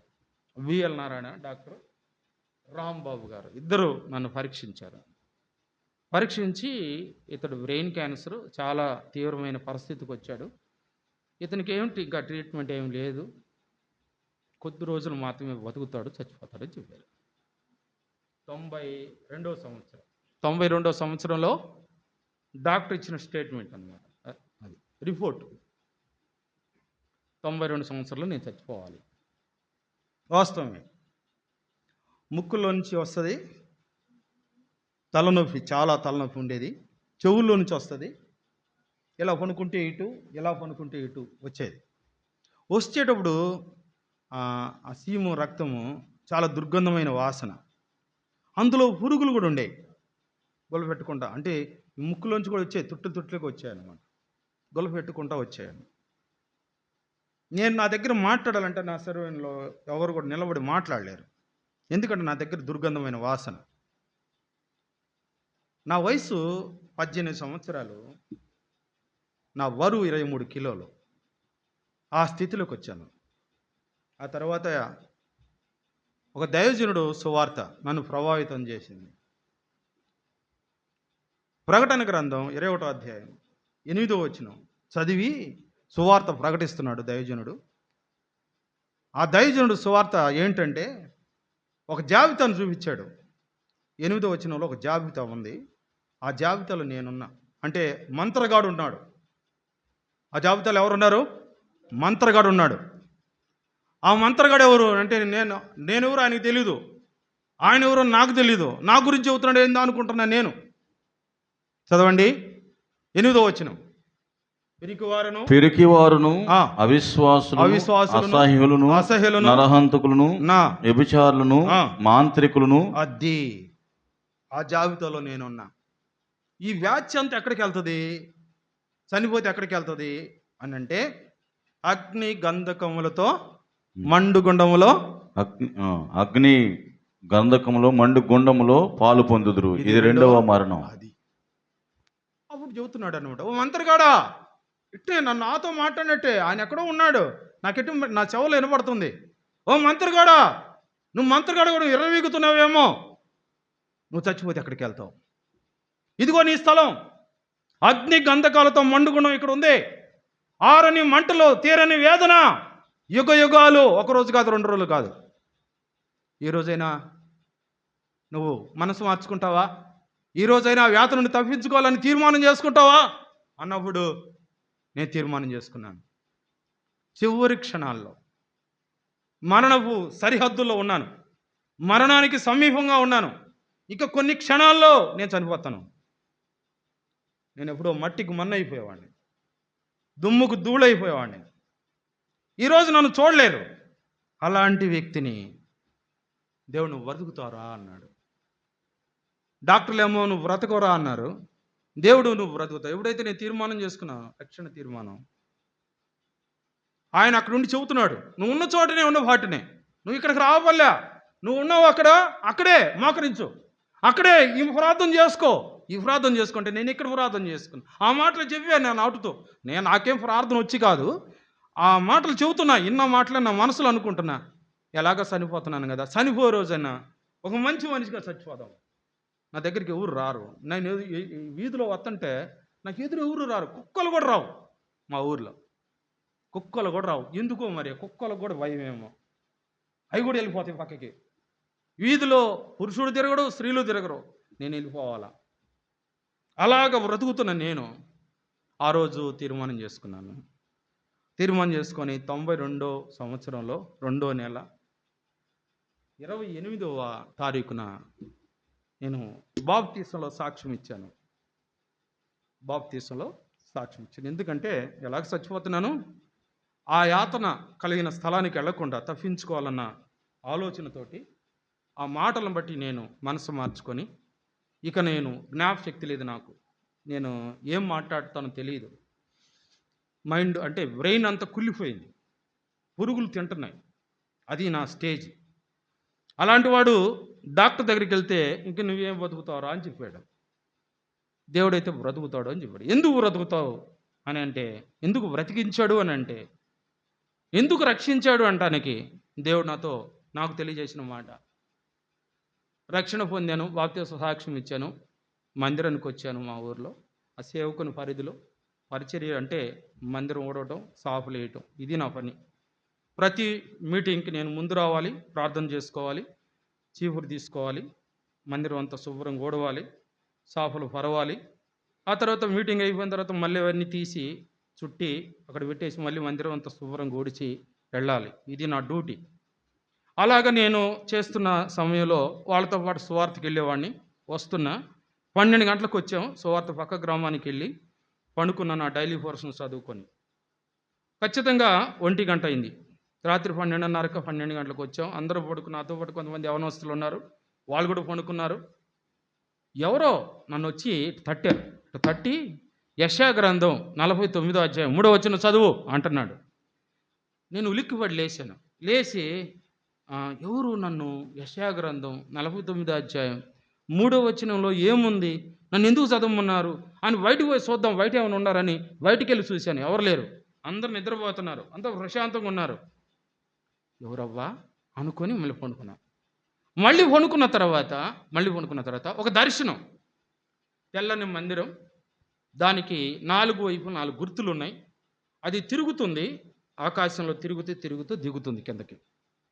ఆ 4 మూలల్లో ఒక మూల గుర్తుని నేను చూశాను. మనిషి తల, ఒక మూలన మనిషి తల కనబడుతుంది. ఇక మిగతా 3 మూలలో 3 గుర్తులు ఉన్నాయి. అలా తిరుగుతూ నేరుగా నా మీదకి వచ్చి, నా దగ్గరగా వచ్చి నా మీద పడబోతుంది అనమాట. అయ్యో నా మీద పడుతుంది అన్నట్టు కళ్ళు తెరిచా. మందిరం అలాగే ఎత్తబడింది. ఈ 2 జరిగినాయి. నాకు కొంచెం భయం వేసి ఏదో చదివేశాను. యెషయా గ్రంథం 49వ అధ్యాయం 3వ వచనం చదివేశాను. పండుకొని 4 గంటలకు ఖచ్చితంగా దైవ సేవకులు వచ్చారు. మమ్మల్ని అందరూ లేపారు. ప్రార్థన చేసి ఒక పాట పాడి వాక్యం, మా కుటుంబ ప్రార్థన కొరకే వాక్యం చదివాడు. ఇక ప్రార్థన ముగించి ఇంకా ఎవరు పనులు వాళ్ళకి ఉంటారు. నేను దైవజనుడి దగ్గరికి వచ్చా. అన్న రాత్రి ఎవరో నన్ను ఇట్లా లేపి ఆరోగ్యం పేరు పెట్టి పిలిచి, ఆరోగ్యం నువ్వు లేచి యెషయా గ్రంథం 49వ అధ్యాయం 3వ వచనం చదవమని ఇటు తట్టారు నన్ను. నేను ఉలిక్కిపడి లేచాను. ఏంది ఆ 3వ వచనం, నా సంగతి ఏంటో నాకు తెలియలేదన్న. దైవజనుడు చదివి, ఆరోగ్యం దేవుడు తన సేవకు నిన్ను పిలుస్తున్నాడు అని అన్నాడు. నేనేంటి దేవుని సేవ నాలాంటి వాళ్ళు కూడా చేయొచ్చా?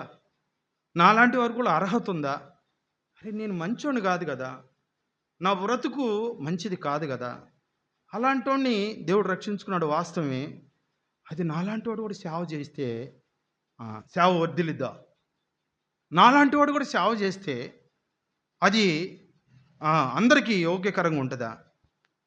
నా మనసులో నేను అనుకున్నాను, వద్దు ప్రభువా, నేను సేవ అంటే నాలాంటి వాడిని కాదు. నా వరుసలో ముందు కూర్చున్నారు, చాలా నాకంటే ఎక్కువ చదివిన వాళ్ళు ఉన్నారు, నాకంటే మంచి వ్యక్తులు ఉన్నారు, వాళ్ళని పిలువని నేను మొండికేసి కొన్ని దినాలు నేను తీర్మానం చేసుకోవాలి సేవకి. ఆ తర్వాత దేవుని వాక్యం చేత హెచ్చరించబడి 93వ సంవత్సరం 7వ నెల 24వ తారీఖు నేను దేవుని సేవకు వచ్చాను. సేవ తరబేది 95 5వ నెల 25వ తారీఖు నన్ను సంపూర్ణంగా సేవకు పంపించారు. 96వ సంవత్సరం 9వ నెల 23వ తారీఖు నాకు వివాహం చేశారు. నేను సన్యాసిగా బ్రతకాలనుకున్నా. నాకు సంసార జీవితం ఇచ్చాడు.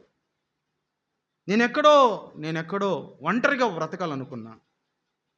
నన్ను ఒంటరిగా చేయలేదు. సర్వ సమాజంలో తీసుకొచ్చి, సంఘంలో తీసుకొచ్చి, సంఘంతో అనుసంధానంగా ఆయన సిలువ ఎత్తుకొని ప్రయాణం చేయడానికి నాకు ఒక మార్గాన్ని చూపాడు. ఆ రీతిగా నేను రక్షణ పొంది సేవకు వచ్చి వివాహం చేసుకొని కుటుంబ జీవితాన్ని ప్రారంభించి 3 బిడ్డలనిచ్చి దేవుడు భారతదేశంలో 28 రాష్ట్రాల్లో నేను పరిచర్య చేశాను. 28 రాష్ట్రాల్లో నాకు భాష రాకపోయినా 28 రాష్ట్రాల్లో పరిచర్య చేశాను. అలా కాకుండా బీహార్లో 25 జిల్లాల్లో 25 జిల్లాల్లో నా సాక్ష్యం ద్వారాగా, నా పరిచర్య ద్వారాగా సంఘాలు ఏర్పడ్డాయి 25 జిల్లాల్లో. పాట్నాలో ఫస్ట్ మొదలుపెట్టాం సువార్త. అక్కడ కొంతమంది ఒక 20 మంది 30 మంది ఒక ఇల్లు తీసి సంఘం. అలాగా ఆరాలో, అలాగనే బక్సర్లో, ఇస్వేసర్లో, గయాలో ఆ రీతిగా పరిచర్య. ఎక్కడైనా సరే అరే చంపేస్తారా, అక్కడికి మా అమ్మ చెప్పేది, అక్కడ చంపుతారంటయ్యా సేవకుని. చంపేని చచ్చిపోతా, చంపేని దేవుని పనే కదా.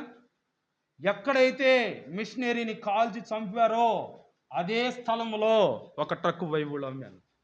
అక్కడ మేమే అమ్మాం ఒక ట్రక్కు బైబుల్. ఇక్కడ మిషనరీని కాల్చారు, భార్య భర్తలు ఇద్దరిని చంపి కాల్చేశారు. వాళ్ళు తెచ్చిన బైబుల్ వాళ్ళ మీద పెట్రోల్ తగలబెట్టారంటే అదే స్థలంలో నిలబడి నా సాక్ష్యం చెప్పారు. ఒక వ్యక్తి రక్షణకు వచ్చాడు. ఒక కుటుంబం, బ్రాహ్మణ కుటుంబం, బొట్టుంది, పిలకుంది, తీర్మానం చేసుకున్నాడు, బైబుల్ కొనుక్కున్నాడు. ఈరోజు సేవలో ఉన్నాడు ఆ వ్యక్తి.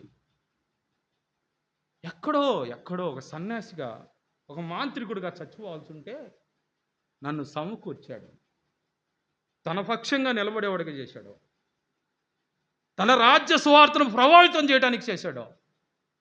ప్రపంచ దేశాలకి నేను వెళ్ళలేదు, నా మాటలు వెళ్ళినాయి, వాళ్ళని ప్రభావితం చేసినాయి. వాళ్ళు నా మాటలని రక్షణ తీర్మానం చేసుకున్నారు. నేను వాళ్ళ ముఖం చూడలా, వాళ్ళు నా ముఖం చూడలా. నా మాటలు విని, నా బ్రతుకును చూసి వాళ్ళు తీర్మానం చేసుకున్నారు. ఆ రకంగా ఎంతోమంది ప్రభువు దగ్గరికి సమకూర్పులకు తీసుకురావడానికి ఎందుకు పనికిరాని నిష్ప్రయోజకుడైన నన్ను, అయోగ్యుడైన నన్ను ఆయన క్షమించి, రక్షించి, బ్రతికించి, ఇంతవరకు ఉంచి భూలోకంలో ఈ పరిస్థితుల్లో కూడా మీ మధ్యకి తీసుకొచ్చి నిలబెట్టి ఆయన మహిమ కొరకు నన్ను పిలిచింది ఆయన ఉద్దేశం అది. ఆయన ఏ స్థలంలోకి వెళ్తానో ఆ స్థలంలో ఆయన రాజ్య సువార్త ప్రభావితం చెందాలి, ఆయనకు మహిమ రావాలి. అదే నా పిలుపు. మళ్ళీ చదువుకుందాం. యెషయా గ్రంథం 49 అధ్యాయం 3వ వచనం చదవండి. ఎందుకు పిలిచాడు నన్ను సేవకి? ఆయన ఉద్దేశం ఏంటి అంటే యాకోబు ఇశ్రాయేలు చదవండి.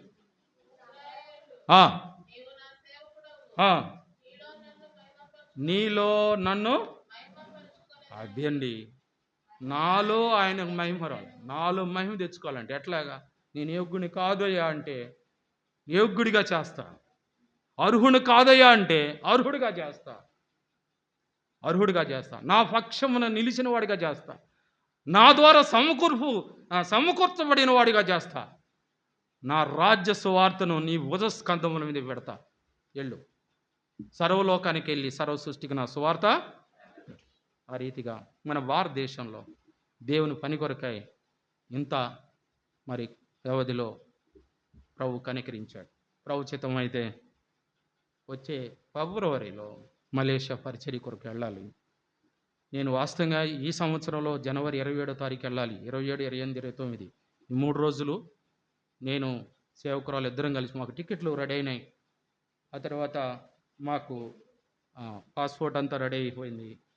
మేము వెళ్ళాలి. 24వ తారీఖు ఆమె మహిమలోకి పిలువబడింది. ఇక అన్నీ పోస్ట్పోన్ అయిపోయినాయి. వాస్తవికంగా కోవిడ్ పరిచర్య కొరకు, మలేషియా పరిచర్య కొరకు నేను వెళ్ళాల్సి ఉంటే ఆ డేట్లు ఇచ్చాం, కానీ వెళ్ళలేని పరిస్థితులు ఉన్నాయి. ఇప్పుడు వరకు ఎక్కడికి పరిచర్యకి వెళ్ళలేదు. ఆమె మహిమలో కొనిపోయిన తర్వాత నా కళ్ళు 2 ఆపరేషన్ జరిగాయి. ఆ తర్వాత మందిరంలో పరిచర్యలు కొనసాగుతూ ఉన్నాం. దేవుడు కనికరించి ఇంతవరకు కాపాడుతూ వచ్చాడు. ఈ మధ్య పోయిన సోమవారం కొంచెం ఈ యొక్క ప్రాబ్లం నాకుంది, మాట స్పష్టంగా రావటం లేదు. కన్నురెప్ప అనేది కొంచెం అలా యాక్షన్ తగ్గింది. దీని కొరకు కూడా ప్రార్థన చేయండి. మిగిలిన జీవితం ప్రభు కొరకై, యోగ్యకరమైన పరిచర్య కొరకై ప్రభు ఆడుకున్నట్లుగా ప్రార్థన చేయండి. దేవుడు ఈ సాక్ష్యం తన నీకుడిలో దీవించి ఆశీర్వదించునుగా.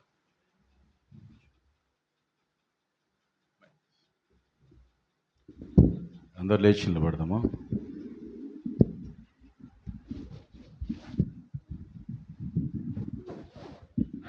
అందరు లేచి నిలబడ్డాం. ఉండపాటున ఒక్క నిమిషం దయచేసి. అయ్యగారు చెప్పిన మాటలు చాలామందికి అర్థమైనవి అనుకుంటాను. కొంతమందికి అర్థం కాకపోయినా కొంతమంది నిద్రపోయారు, నేను చూస్తాను. దేవునికి స్తోత్రం చెప్పాడు అయ్యగారు. ఆ మాట అది నాకు కనపడుతుంది, అది మీతో మాట్లాడతా. చూడండి, మత్తయి సువార్త 12 అధ్యాయం. మనం ఏమీ చదివారు చూడండి, 12. ఆ మాట చదివి నేను ప్రార్థన చేసేస్తాను, చాలాసేపు అయింది. 12:30. నా పక్షముననున్నవాడు నాకు విరోధి, నాతో కలిసి సమకూర్చని వాడు చెదరగొట్టువాడు. ప్రభు పరిచర్య ఏం చేయాలి? సమకూర్చాలి. మరి సమకూర్చట్లేదంటే మనం ఏం చేస్తున్నాం?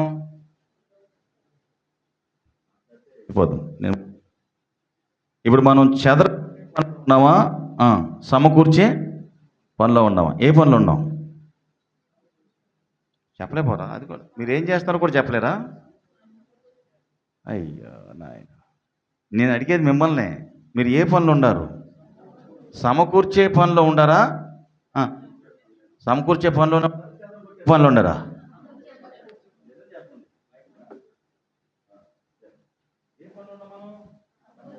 సమకూర్చే పనిలో ఉండాలి.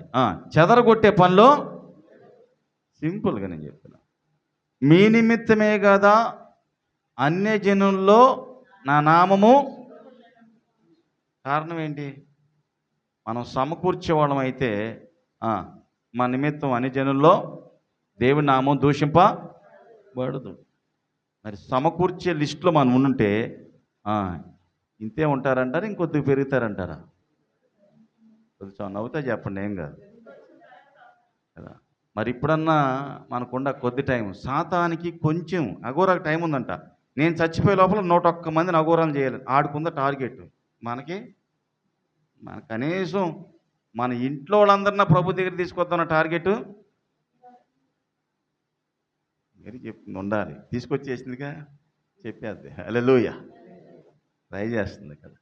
నేనేమనంటే, మీరు టార్గెట్ పెట్టుకోండి, ప్రభువా నాతో పాటు నా కుటుంబం అన్నా, మన బంధువులు ఉండారు, ఆత్మీయులు. సాతాను గడుకుండా టార్గెట్ మనకి లేదు, వాడకుండా గద్దింపు మనకి, వాడకుండా రోషం మనకు లేదు. ఎందుకో తెలుసా? మనం ఏ పనులు ఉన్నాం? మళ్ళీ సమకూర్చే పనిలో ఉంటే, సమకూర్చలేదనే కదా బాధ. బాబు నిజం చెప్పు, చెదిరిపోలేదా? చెదిరిపోయారా? సమకూడారా? చెదిరిపోయారు. ఇప్పుడు చెదిరిపోయే వాళ్ళని ఏం చేయమంటున్నాం? హల్లెలూయా. చెదిరిపోయిన వాళ్ళు ఏం చేద్దాం? ఓకేనా? చేద్దామా? అదా, చెదిరిపోయిన వాళ్ళందరినీ ఏం చేద్దాం? ఎక్కడికి సమకూర్చమంటే మళ్ళీ సపరేట్గా ఇంకేం చేస్తారండి? అర్థమైందా? చెదిరిపోయిన వారు అందరిని ఎక్కడ రావాలి? ఆశ్చర్యం ఏంటంటే, కొండాగుంట్లోకి వచ్చారు ఈరోజు, నిన్న ఒకరు వచ్చారు కొత్తగా, నిండల్లోకి వచ్చారు. ఇక్కడికి రాలేదు, ఇంకా తిరుపతికే. కాబట్టి ఇప్పుడు మనం ఎక్కడ ఉన్నాం? ఏ పనులు ఉన్నాం? కొన్నిసార్లు అంట సిగ్గుపడాల్సినట్టుకంటే ఆనందిస్తామంట మనం. దీనికి సిగ్గుపడాల్సిన మానేసి ఏం చేస్తాం? వ్యక్తిగతంగా నీ గురించి మాట్లాడానా? నీకు ఇందాకే నోటికి తాళం వేసేసా, నీ కుటుంబం అయిపోయింది, మళ్ళీ ఎందుకు మాట్లాడతావు? నీ గురించి అడిగాను నేను, మరి ఎందుకు మాట్లాడతావు? నీది అయిపోయింది, నీ కుటుంబం వచ్చేసి అయిపోయింది, నీకు నెక్స్ట్ డూ. హల్లెలూయా. పోయిందా? నేనేమంటానంటే, చెదిరిపోయిన వారిని ఏం చేద్దాం? దానికోసం ఏం చేయాలి? అర్థం చేయాలి. చేస్తున్నావా? ధైర్యం చెప్పండి. సౌండ్ రా. చేస్తున్నామని చెప్పలేరా? చేస్తున్నాం. ఒక్కడే ఇద్దరా? అందరూ చెప్పొచ్చుగా. హల్లెలూయా.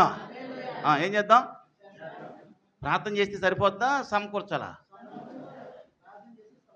ప్రార్థన చేసి నిజమేనా? మనం అందరం ఆ పని చేద్దామా? నోట్లో మాట రాట్లా. ఏం చేద్దాం? సమకూరుద్దాం. ఏం చేద్దాం? చెదిరిపోయిన వారిని ఏం చేద్దాం? మన సంఘాల్లో ఉండే కదా, కొండగుంట మంది, పోటుపాలెం మంది, తిమ్మసముద్రం మంది, నిండల మంది. అక్కడికి వచ్చే బిడ్డల్ని మనం ఏం చేయాలి? మన రత్నం గారికి 2 నెలలు పట్టింది ఆ కుటుంబాన్ని ఎక్కడ తీసుకురావటానికి. మందిరానికి 2 నెలలు ఎక్కడికి వెళ్ళలేదు. మరి మనం ట్రై చేయగలుగుతున్నామా? మనం ఏ ప్రయత్నం చేయం, ఏ ప్రార్థన చేయం. యేసు నామములో ఉంటే ఉండిపోతే నాకు సంబంధం లేదు. అఘోరాలాగా మారిపోయామనుకో, ఒక్కొక్కరు 100 మంది అయితే ఎంత అవుతారు తెలుసా? మీరే సంఘ కాపర్లు అయిపోతారు. హల్లెలూయా. మీరు కూడా టార్గెట్ పెట్టుకోండి. టార్గెట్లు బాగా పెడతాం మనం. అడ్రస్ కదా, ఫోన్కి కూడా దొరకం. మళ్ళీ దేనికి దొరకం? ఇప్పుడు వెనకటిగా తుపాకు గుండు కూడా దొరకండి. ఇప్పుడు ఫోన్కి కూడా దొరకం మనం. ఎందుకంటే డైరెక్టర్గా ఏమి ఎక్కేస్తారు? ఆ ఫ్లైట్ అన్నా కనపడుతుంది గుయ్యమని. మీరు ఎక్కడున్నారో కూడా పట్టుకోలేను నేను. దయచేసి ఏం పనిలో ఉందాం? ఒకరు ఇద్దరే చెప్తారు, మిగతా వాళ్ళకి నోరు లేవా? వీళ్ళని అడితీలు చెప్పారు. మరి మీరు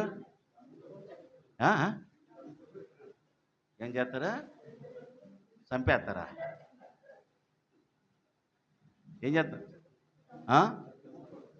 ఏం చేద్దాం? ఎవరిని? ఓకేనా? ప్రార్థన.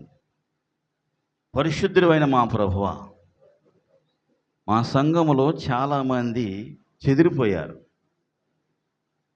ఈ సంఘంలో ఉండే కాదు నాయన, కొండాగుంట కానీ, నిండలు కానీ, తిమ్మసముద్రం కానీ, పోటుపాలెం కానీ, చెక్ పోస్ట్లో అండి కానీ, చెదిరిపోయిన నీ బిడ్డలను, చెదిరిపోయిన సంఘాన్ని ప్రారంభించి కొనసాగించలేని సంఘాలు నాయన మాలో ఉండి చాలామంది చెదరగొట్టేశారు. అయితే మేము సమకూర్చటానికి, నీ పక్షమున నిలబడటానికి మాకు సహాయం వచ్చి, నీ బిడ్డలు చెప్పిన తీర్మానాన్ని స్థిరపరచమని, మరలా మేము కలిసి ఆరాధించినప్పుడు మీ బిడ్డలందరూ సమకూడినట్లు సహాయం వచ్చి, సమకూర్చేవారుగా దయచేయమని, మీ సేవకులు ఆరోగ్యంగా వాడుకున్నట్లు నీ బిడ్డలను కూడా వాడుకోండి. నీ కుమారుని దేశ విదేశాల్లో వాడుకున్నారు. అంత మంచి పరిచర్య ఇచ్చారు. అఘోరాగా ఉన్న నీ కుమారుని నీ సేవకునిగా మార్చుకున్నందుకు స్తోత్రం. ఈ మాటలు చాలామందికి అర్థం కాదు నాయన. వారి పరిస్థితి వాళ్ళకి తెలిసి వచ్చేదాకా తెలియదు నాయన. కానీ బిడ్డలు గ్రహించినందుకు స్తోత్రం, అర్థం చేసుకున్నందుకు స్తోత్రం, ఆమేనని బిడ్డలు నోటితో పలికినందుకు స్తోత్రం. నీ బిడ్డలను దీవించండి. నీ సేవకుని, సేవకురాలు లేని లోటును మీరు తీర్చి, సేవకుడికి ఇచ్చిన బిడ్డలను దీవించి మంచి ఆరోగ్యం, తనలో వస్తున్న ఈ బ్రెయిన్లో వస్తున్న డిస్టర్బ్ అంతా తొలగించండి. మంచి ఆరోగ్యమని ఇట్టి సేవలో ఈరోజు మీరు వాడుకున్నందుకు స్తోత్రం.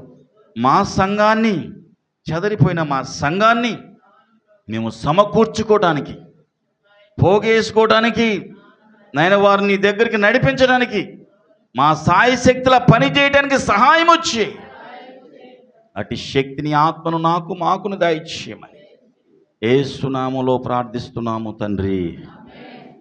అందరు కుర్చీలు